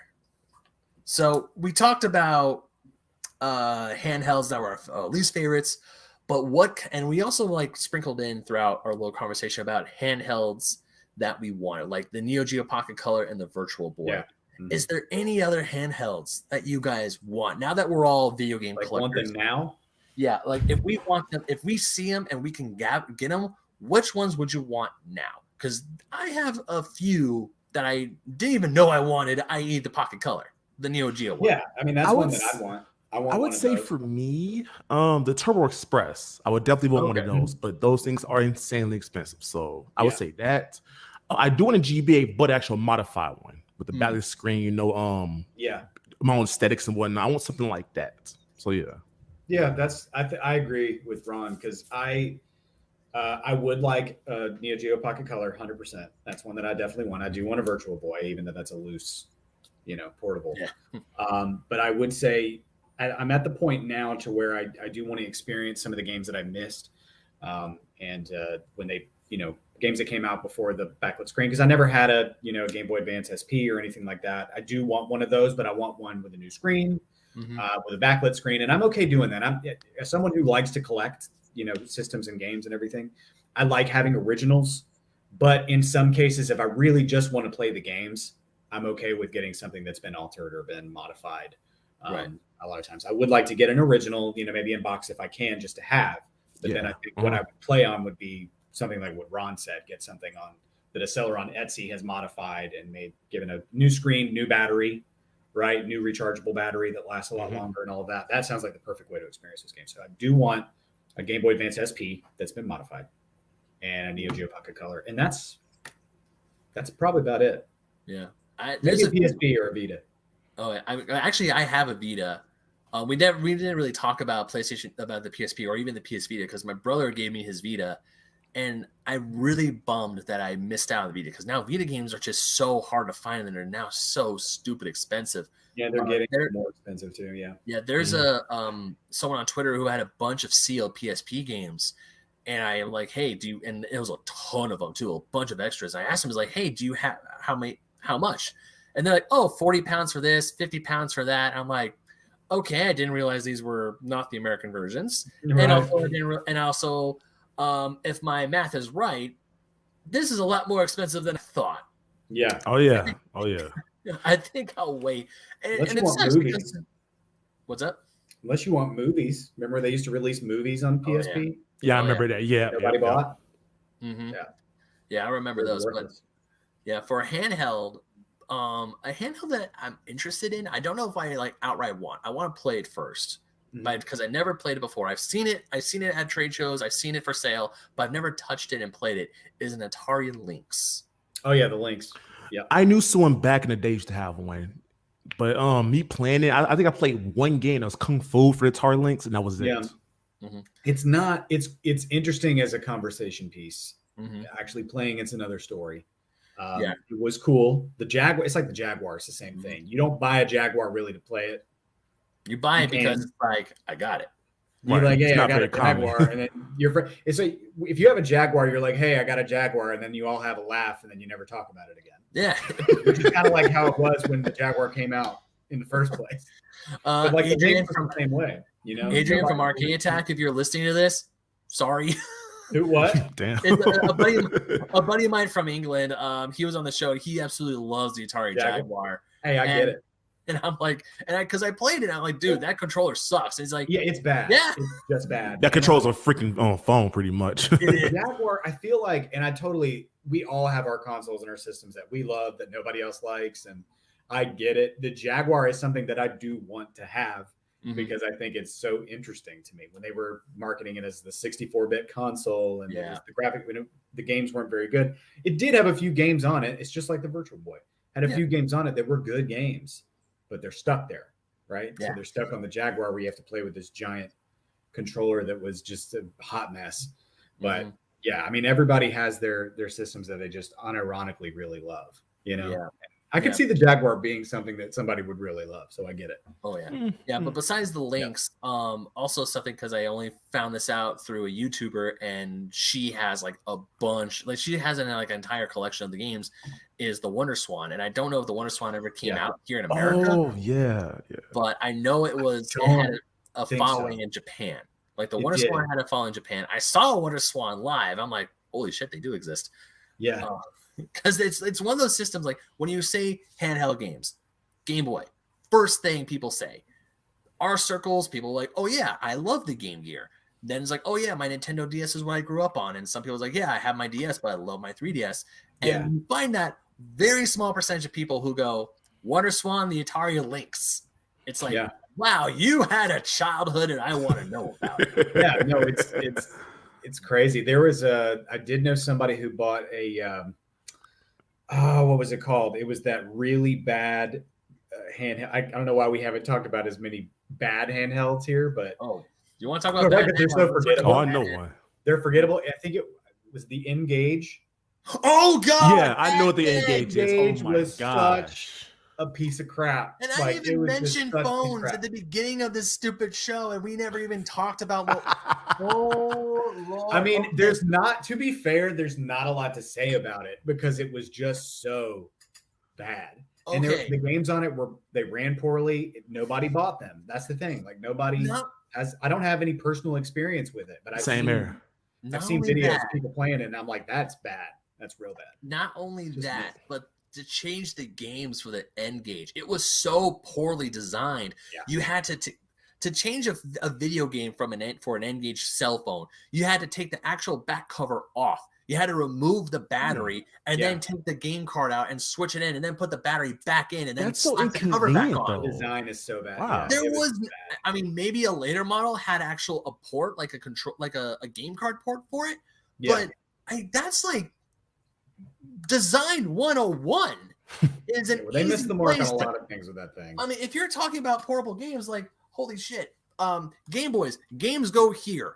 Simple, you know. That's easy. The Nintendo DS game cards for this, my new one.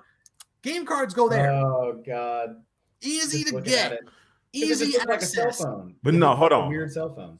Hold on. All right, so I got another one for y'all. Okay. We talk about Tiger, right? The Gamecom. Oh, that one. That is a good one to bring up. I do remember. Okay. Some people called it, didn't they call it the game.com too? Yes. Yeah. People would call it Gamecom or game.com. I watched a YouTube video about the game.com, and I was like, looking at it again. It was a PDA mixed with a game console, and they were showing commercials for it from back in the late 90s. I don't know if I ever saw it. And then it was like, this thing has more games than you have brain cells. I'm like, what is wrong with you? Let's insult our customers. Maybe that'll get them on our side. Yeah, let's be the that was a bad one. Yeah. And the wild thing of No, go ahead. Go ahead, Ron. And the wild thing about the Gamecom, they had some, popular franchises like Mortal Kombat, Duke Nukem, Resident Evil, Batman and Robin, but it's just the execution just wasn't there. Those games were we're not all that. Nope. I will say I do want to shout out one more console. Well, I don't know if this counts, guys, but I do want to bring it up, and I don't know. There's a little bit of a story, not a long one, but when I was in 6th grade, so I want to say like 1995, right? 96, maybe 95, 96. A kid showed up to class and had what looked like, we were talking about PDAs, right? Looked like kind of like a little, what do you call it? Those electronic planners that people would get. Mm-hmm. So they had had calculator, had a number pad, and you could flip it up. And he was playing with it, and I was like, "What is that?" And then I looked over and I looked more closely and saw the SEGA logo, and I was like, "What is that?" And he was like, "Yeah, it's the IR7000." And I said, "What is an IR7000?" Never heard of it. If you guys never heard of the SEGA IR7000, I'm about to blow your mind. I don't know where mine is. I've got it in storage somewhere. Otherwise, I would have brought it up here, but you can maybe Google it. But it was a personal planner. It had a calendar. It had a world clock, and it had a game that used infrared to play against your friends. So you'd have a game where it was called like Brain Drain or something. And you would have your character and your friend would have his IR7000. Because I bought one. 2 or 3 of us in class did buy one. I got one at Toys R Us, saved up to get it so I could have one. And you would point it to another friend's and you press the button and it would send your attack, whatever your attack was. And then they would get it. It was almost like Battleship in a way. And you would play that way. But it was just like a personal communication device that you could use. And nobody talks about it. Nobody ever brings it up. A lot of people don't even know that it existed. But it is a super cool, if you're interested in handhelds that are off the beaten path a little bit, I would definitely Google the SEGA IR7000. Yeah, I'm looking at it right now. You just gave me something for Twitter for Retros with the Pharaoh because I've never seen it before until you just said something about it. Man. Yeah. If you ever want to talk about it, let me know. I got plenty of memories with that thing. I'm trying to find it because I have the game console book and I'm trying to find it in here. Might not even be mentioned in there. I don't think so because there's 3DO. There's the Mega Duck. Oh, that was only in Europe. It was something that I never had seen advertised. I had never seen it mentioned in a magazine, and I got game magazines all the time. But it was just because a kid showed up at school with one, and that's how it spread. And so a few other people, we all started getting them, and a bunch of us had these IR7000s, and that's why I just wanted to bring it up because no one ever talks about it. This is freaking obscure because again, I have never seen this. It's cool for real. It's very obscure, and I have to go find mine. It probably needs a new watch battery, I'm sure. Hey guys, I got another random console that you probably don't remember. Do you guys remember the Gizmondo from 2005? Let me Google it first and look at it. Hold on. Gizmondo, hold on. I know the name. Oh, man. It kind of sounds familiar. Kind of. Gizmondo. I never had one, never saw one in person. Yeah, I remember hearing something about this, that apparently the company, because the company that made the Gizmondo went under so hard. And also they had ties to the Swedish mafia. Because it was so this is what the Gizmondo looked like. This thing right here, Ron. This guy. Oh, wow. Okay. It's this black looking thing that had where the buttons are the play, stop, fast forward, and rewind buttons. And it was just, it came out in 2005 or something around there for $400. No, thank you. And it was like, not only is this a multimedia machine, but also you can play games on it. And it was just hot garbage. This thing failed so hard. Right. By the time that thing came out, the DS was already on the way pretty much. Yeah. The DS was already out and thriving. Oh, yeah, it was already out and doing its thing at that time. DS there were a lot of companies that tried to get on the portable market and just came and went with a whimper. Just nobody, you couldn't compete with Nintendo or much less to a much less degree Sony once PSP came out, but still there, they had that market kind of cornered. So there were a lot. If you go and there's a YouTube channel, I can't remember the name of it, but they review a lot of those handhelds like the N-Gage and the Gamecom. And it's just funny to go and actually look at some of these that were just like, there were interesting ideas here. And it was also around the time when cell phones were starting to get, I had like a flip phone and the games on there were very simple, right? There wasn't much to them, but you would all still I had pay was like Tetris. $10 for a game. I convinced my parents to allow me to purchase Tetris on my phone.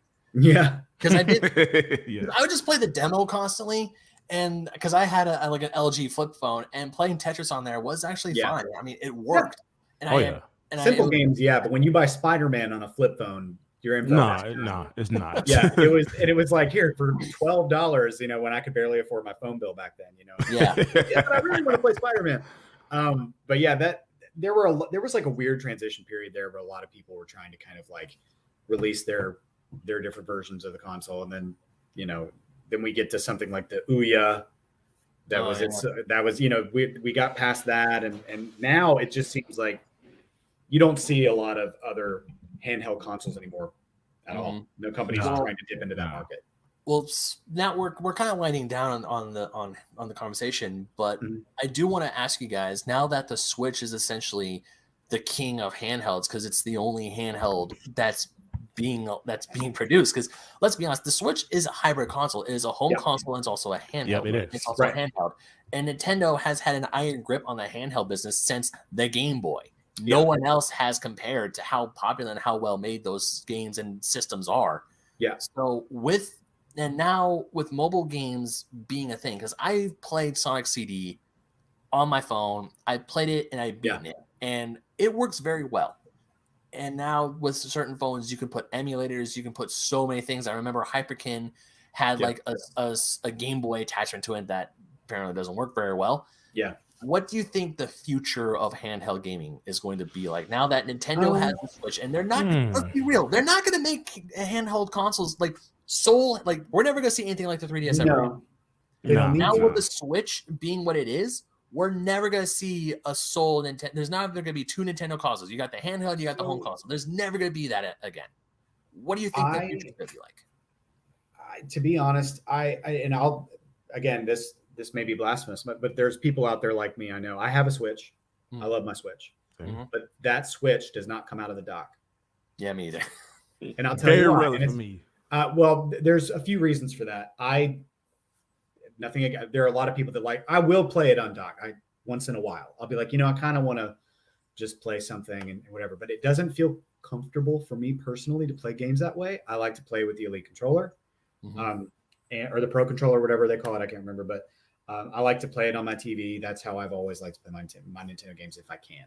I do like that I can take it off the dock if I want to and take it somewhere else, right? If I have to go on a trip or if I want to take it to my sister's house and let the kids play with it, I can do that. I appreciate that. I think it's good to have the option. And I think Nintendo knows that. They were dominating the console space for a long time. When they weren't dominating the console space, then they were dominating the handheld space, right? So when other consoles weren't doing so well, they were dominating here. Now that they've put that together, I don't see them ever changing from this for a long time, because I see the next console they make, regardless of it being an update of what they're doing now, is going to be another version of what they've just done, because they corner both of those markets. There are a lot of people that only play their Switch undocked, right? So it's one or the other. So why not? You can have the best of both worlds, and it's one product. And also piggyback. What do you think? Also piggyback what Pat was saying as well. Let's say if you want to play it on handheld, you got the Switch Lite. You know what I'm saying? So that's actually a good alternative, also much cheaper. So that's right. When it's all said and done, I think it's gonna be going, the same as before, just being a hybrid based console market. Because again, when handheld game first came out, it was a way, to play, half-size games on the go. But nowadays, in the way, we see games nowadays, with bigger graphics and whatnot, we want that console experience in palm of our hand. So it's like bringing, a certain kind of market, to the mainstream console market, so to speak, So it's going to be the same thing, but they'll also, release other variations of it, though. Like the Switch Lights coming out and the OLED models coming already out. So yeah. Yeah, I don't. It doesn't make sense for them. I think Nintendo has always done well with their quirky way that they do things and trying to set, not trying to compete with Xbox and PlayStation and PC. They don't try anymore to compete with that. They just make their games. They do their thing, which is what works for them. And I think it would be kind of silly for them to say, well, now we're separating them again. Now you have the home beastly console that can go up against Xbox. Why would they want to do that? They don't need to do that. They can just make one console do everything. With the amount of people who were, myself included, who just got so hyped about what the Switch is like. We talked about gimmicks earlier, especially because Nintendo in video games now, Nintendo is the king of gimmicks. The 3DS, of course, it's a gimmick. They execute them well. Yeah, the motion controls for the Wii, it's a gimmick. Virtual Boy, it's a gimmick. However, Nintendo works very well with gimmicks. They do. And the main gimmick for the Switch is the fact that you can literally just take this thing off the dock. Like, because I have played my PlayStation, my Switch off the dock before. Yeah. I do it when Fanny wants to watch Netflix. When she's watching something on her TV, or she's playing Animal Crossing and I want to play PlayStation, she just takes it off the dock. She prefers playing Animal Crossing handheld. I mean, she plays it on the TV, of course. There you go. Mm-hmm. But now that Nintendo has done this, and the fact that it is, I mean, yes, it is vastly underpowered compared to the PlayStation 4, the Xbox One, and we're not even close to the PS5. But the fact that you can play true console games on the go is just so. Nintendo set a new standard for themselves that I feel that whatever the new generation console is going to be, if they come out with a Switch 2 or whatever the hell it's going to be called, if they don't include that functionality, we're going to see something like maybe what happened with the GameCube or even the Wii U, abysmal sales on the new console, and then we'll think after facts like, yeah, it doesn't have this amazing feature that the previous generation did, but it still had good games because Nintendo always brings their A game when it comes to their first party titles. Oh yeah, of course. And also as well, let's say if handheld games actually just die out, so to speak, they still have the Game & Watch consoles. You can still, have those. Let's say it's like new Nintendo console to come back out or something like that. They maybe release Game Boy Color, Game Boy Advance, games on their actual modern console. So it's coming in like anything like. I was like another 3DS, not so much, but like at least keeping the old school games alive for a modern audience. I think Nintendo's gonna do that at least. Yeah. You look at how much money they save when back in the day it was you have to pay a development team to make the full version of a game and then also the handheld version of the game, right? Yeah. Which it could be in the same vein or it could be a completely different game entirely, and they would have to pay for that. Now that you just make one game and that's it. You allocate all of your development costs into one game. Metroid Dread is a great example because you don't have. Back when Metroid Prime came out, with Metroid Prime on GameCube, Metroid Fusion on GBA. That was a good time when they had two different teams making two different games and releasing Metroid at the same time, where you can get the handheld version and then you can get the GameCube version. And hey, even back then, you could play them together. They had functionality together. They did. You could get the Metroid Fusion suit in Prime, which I thought was super cool. So they've always done this, but now they've got it. And they did, to be fair, they did attempt this with the Wii U because you could play the tablet away from the console. It would lose signal if you went to the other side of your house, but it would still work. But still, you're playing a game on your Wii U. That was, once again, it was like the Wii U was a prototype for the Switch. I want to say it was because one thing I loved about that, and I've actually had to deal with this in my house growing up, is I'm playing games. Dad comes home, he wants to watch the Dodgers. I have to find a save point quick, and then we're watching baseball. But then, I mean, I love the Dodgers. I love baseball, but there are times where when I was a kid, I really want to play my game. So I would just I would watch the page. I would have the game in the background, but I'm playing Pokemon on my Game Boy, even though I wasn't playing my PlayStation anymore. That's one of my favorite ways to play handhelds, man, is to watch TV. Like I was the most recent time that I was playing a handheld, I was playing my 3DS. I was playing a DS game. I was playing Castlevania Dawn of Sorrow. Mm-hmm. And it's been one of my first playthroughs of the game, all right, the whole way through. And I've just been watching Netflix, playing my game, but having it on in the background. I kind of like that, having something on in the background and playing a game. And you can do that really well with your Switch or with, a DS. it's just that kind of comforting thing for me. Because as a kid, when I played Game Boy, it was usually when my dad was watching TV or somebody was doing something else. And you just kind of have that stuff going on in the background. It kind of takes you back a little bit. I don't know. Maybe it's a weird nostalgic feeling, but it's nice. Yeah, definitely does. And even now that Nintendo's not making sole handhelds, I think the Game & Watches are they're nostalgia traps. Oh yeah, for sure. I don't need the Super Mario Bros. Game & Watch. I got it because it's a historical thing, because it's like, hey, here's an homage to our original handhelds pre-Game Boy. And a lot of gamers today, a lot of people who are growing up and like the generation that is like, I call them the GameCube generation, the ones who like their first console was a GameCube. Unlike us, our first consoles were SNES or an N64. And it's like, oh, what the heck is a Game & Watch? And then they do the research and like, oh, this was before that brick. And it was just and Nintendo putting these out, I really enjoy, but they're just little nostalgia traps. I mean, you can play The Legend of Zelda and Zelda 2 on your Switch, no problem, with the Nintendo Switch Online.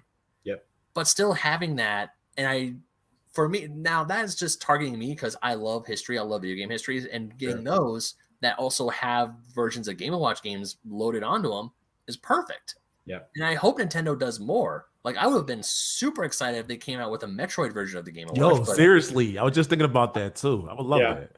Yeah, a lot of people online are like, where the heck is the Metroid version? Because I would totally get it. If they come out with new Game & Watches and they keep doing what they're doing, I would easily buy these, like, hands down. Like, if they come out with a Donkey Kong version of one, I'm like, that would really sell. Take my money, Nintendo. Damn. Yeah. And we can go all day about this.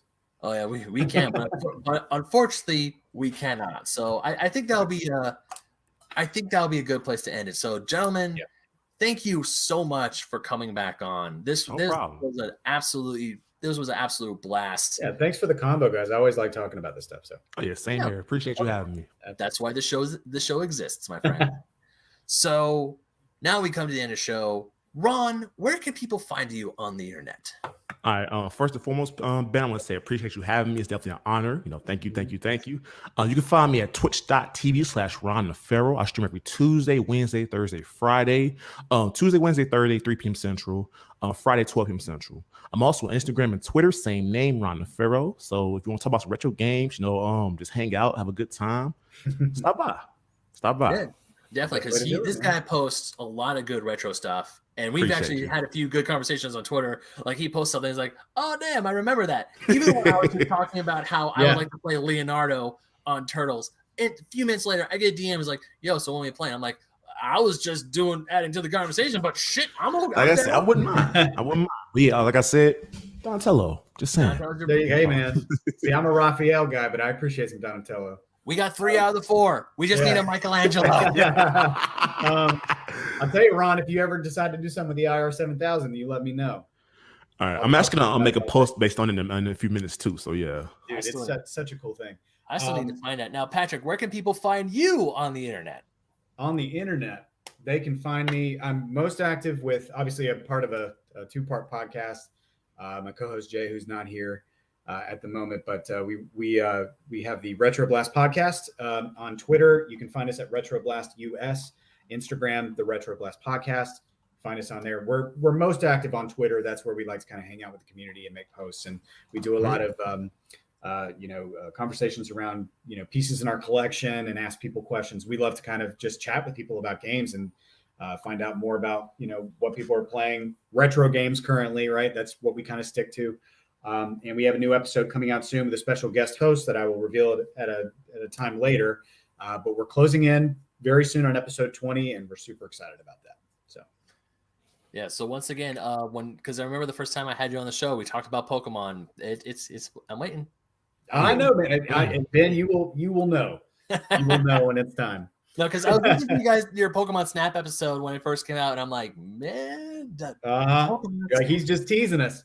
I know. He really wants a full Pokemon episode, but he's teasing us with this Pokemon Snap stuff. Yeah. You're teasing me, but I'm just because I remember you said you never played Pokemon. Jay's never played Pokemon before. That was Jay and I. That was both of our first Pokemon game ever, and like one of our only Pokemon games. And that's why it was so interesting to talk about it. Yeah, and here I am, who practically grew up with the series. I'm anxious. By the time we're recording this, Brilliant Diamond and Shining Pearl are coming out this Friday. Yes, I got my pre-order. Oh, you can bet your butt. Wait, what's coming out Friday, Ben? Brilliant Diamond and Shining Pearl, the remakes of Diamond and Pearl from the DS. Yeah, Gen 4 I remakes. did not know that. Yep. Yeah. Mhm. Yep, they're coming out on the Switch. They're coming to Switch? Yeah, they're coming to Switch. Yep, 19th. I already got my own pre-order. You guys look so excited. I can see it in your faces. Oh, yeah. As soon as you started saying that, you both were like, Yes. Yeah. So, Cool. Ron, which one are you getting? Well, here's the thing. One of my mods, he actually both of them. Oh, yeah, my mod got me both of them as a gift. So well, man. You're lucky. I didn't pay for it. Look, I'm just waiting because I don't have a pre-order in because Pokemon, it's not hard to find. The second that game comes out, it's like you just go to the store, boop, you got it. Oh yeah. So I'm waiting because luckily I have a week off work, but that's coming out the tail end of my week off work. So that weekend, guess what I'm playing? Brilliant Diamond. Mm-hmm. So that's what I'm getting. Yeah, that's definitely what I'm getting. So whoever has Shining Pearl, we can trade. You guys enjoy. Sounds like and like what's the most interesting thing too. Whenever remakes come out for Pokemon, they just blow the original out the water for the most part. Like Soul Silver, Fire Red, Leaf Green, Heart Gold, Soul Silver, Omega Ruby, Alpha Sapphire. They just take the original and just flip them on their head. Mm-hmm. So I'm really looking forward to see how Gen 4 remake's going to turn out. I'm looking forward to it. People have been saying they've been talking some smack about the art style, but I think the art style in Brilliant Diamond and Shining Pearl looks absolutely adorable. People they don't like change. You take the thing they love and you change it a little bit, and they're like, "That's not the thing I remember." It still pays homage to the original Diamond and Pearl. It's just a different look. That's all it is. Like not really It's just cleaner. That's it. Yeah. The original Diamond and Pearl, they were just still sprites. They barely moved. I like it to look like crap. Like people talk trash. Yeah. People talk trash about Sword and Shield. I mean, that's the first console-based Pokemon game. It looks really good. It's not meant like Breath of the Wild. Yeah. Okay. I mean, I'll be one of those people. Okay, I have Sword. I really enjoy it, but there was a time that the second I beat the Elite Four, I didn't go out. I didn't do a post-game stuff. But that's Sword and Shield. That's a different conversation. Diamond and Pearl is different because that's a remake, whereas Sword and Shield was a brand new one, and they didn't do anything kind of different. They added a few new things here and there, which was cool. But that's our Pokemon conversation. That's going to happen. Lord knows when. Probably after this guy finishes his episode, and we're probably going to have a giant panel for that one. But anyways, you definitely follow these two awesome guys on the internet. They are totally watch Ron on Twitch, listen to the Retro Blast podcast. And of course, you can find me personally on the internet at BenMagnet27 on Instagram and Twitter. I'm also a co-host of the Fake Nerd Podcast. You can find that anywhere podcasts are listened to: Stitch, Google Play. We do live shows on YouTube. That's going on. And also, if you're listening to this is the first time I'm officially announcing it on the show. We have our own dedicated audio feed. Now, you don't have to go to the Fake Nerd Podcast to find us. Basement Arcade Pause Menu has its own dedicated feed. It's been up for a while. The 2 brand new episodes came up without me saying that, but it's there. Good deal, man. I'm pretty sure you're listening to it on this one. So yeah, hit a 5-star review, leave a like, and all that jazz. Of course, we're still here on the Fake Nerd Podcast YouTube channel. You can find all of our stuff there. FakeNerdPodcast.com to links to our Patreon, our TeePublic, all the good stuff there. Like and subscribe. You know the drill. Ron, thank you so much. Patrick, thank you so much for coming back. Once again, can't wait to have you guys back on. It's always a pleasure talking to you guys and just talking about games in general. It's so much fun. Oh, yeah, most definitely, man. Appreciate you having me. Good to meet you, Ron. Same here, man. Same here. Yeah. Seriously, anytime you guys just want to come on and just shoot the shit for a while, you know who to hit up. Got it. Most definitely. Got you. That's good, man. Awesome. Thanks again. Of course. And for now, let's go back to playing handheld games and unpause.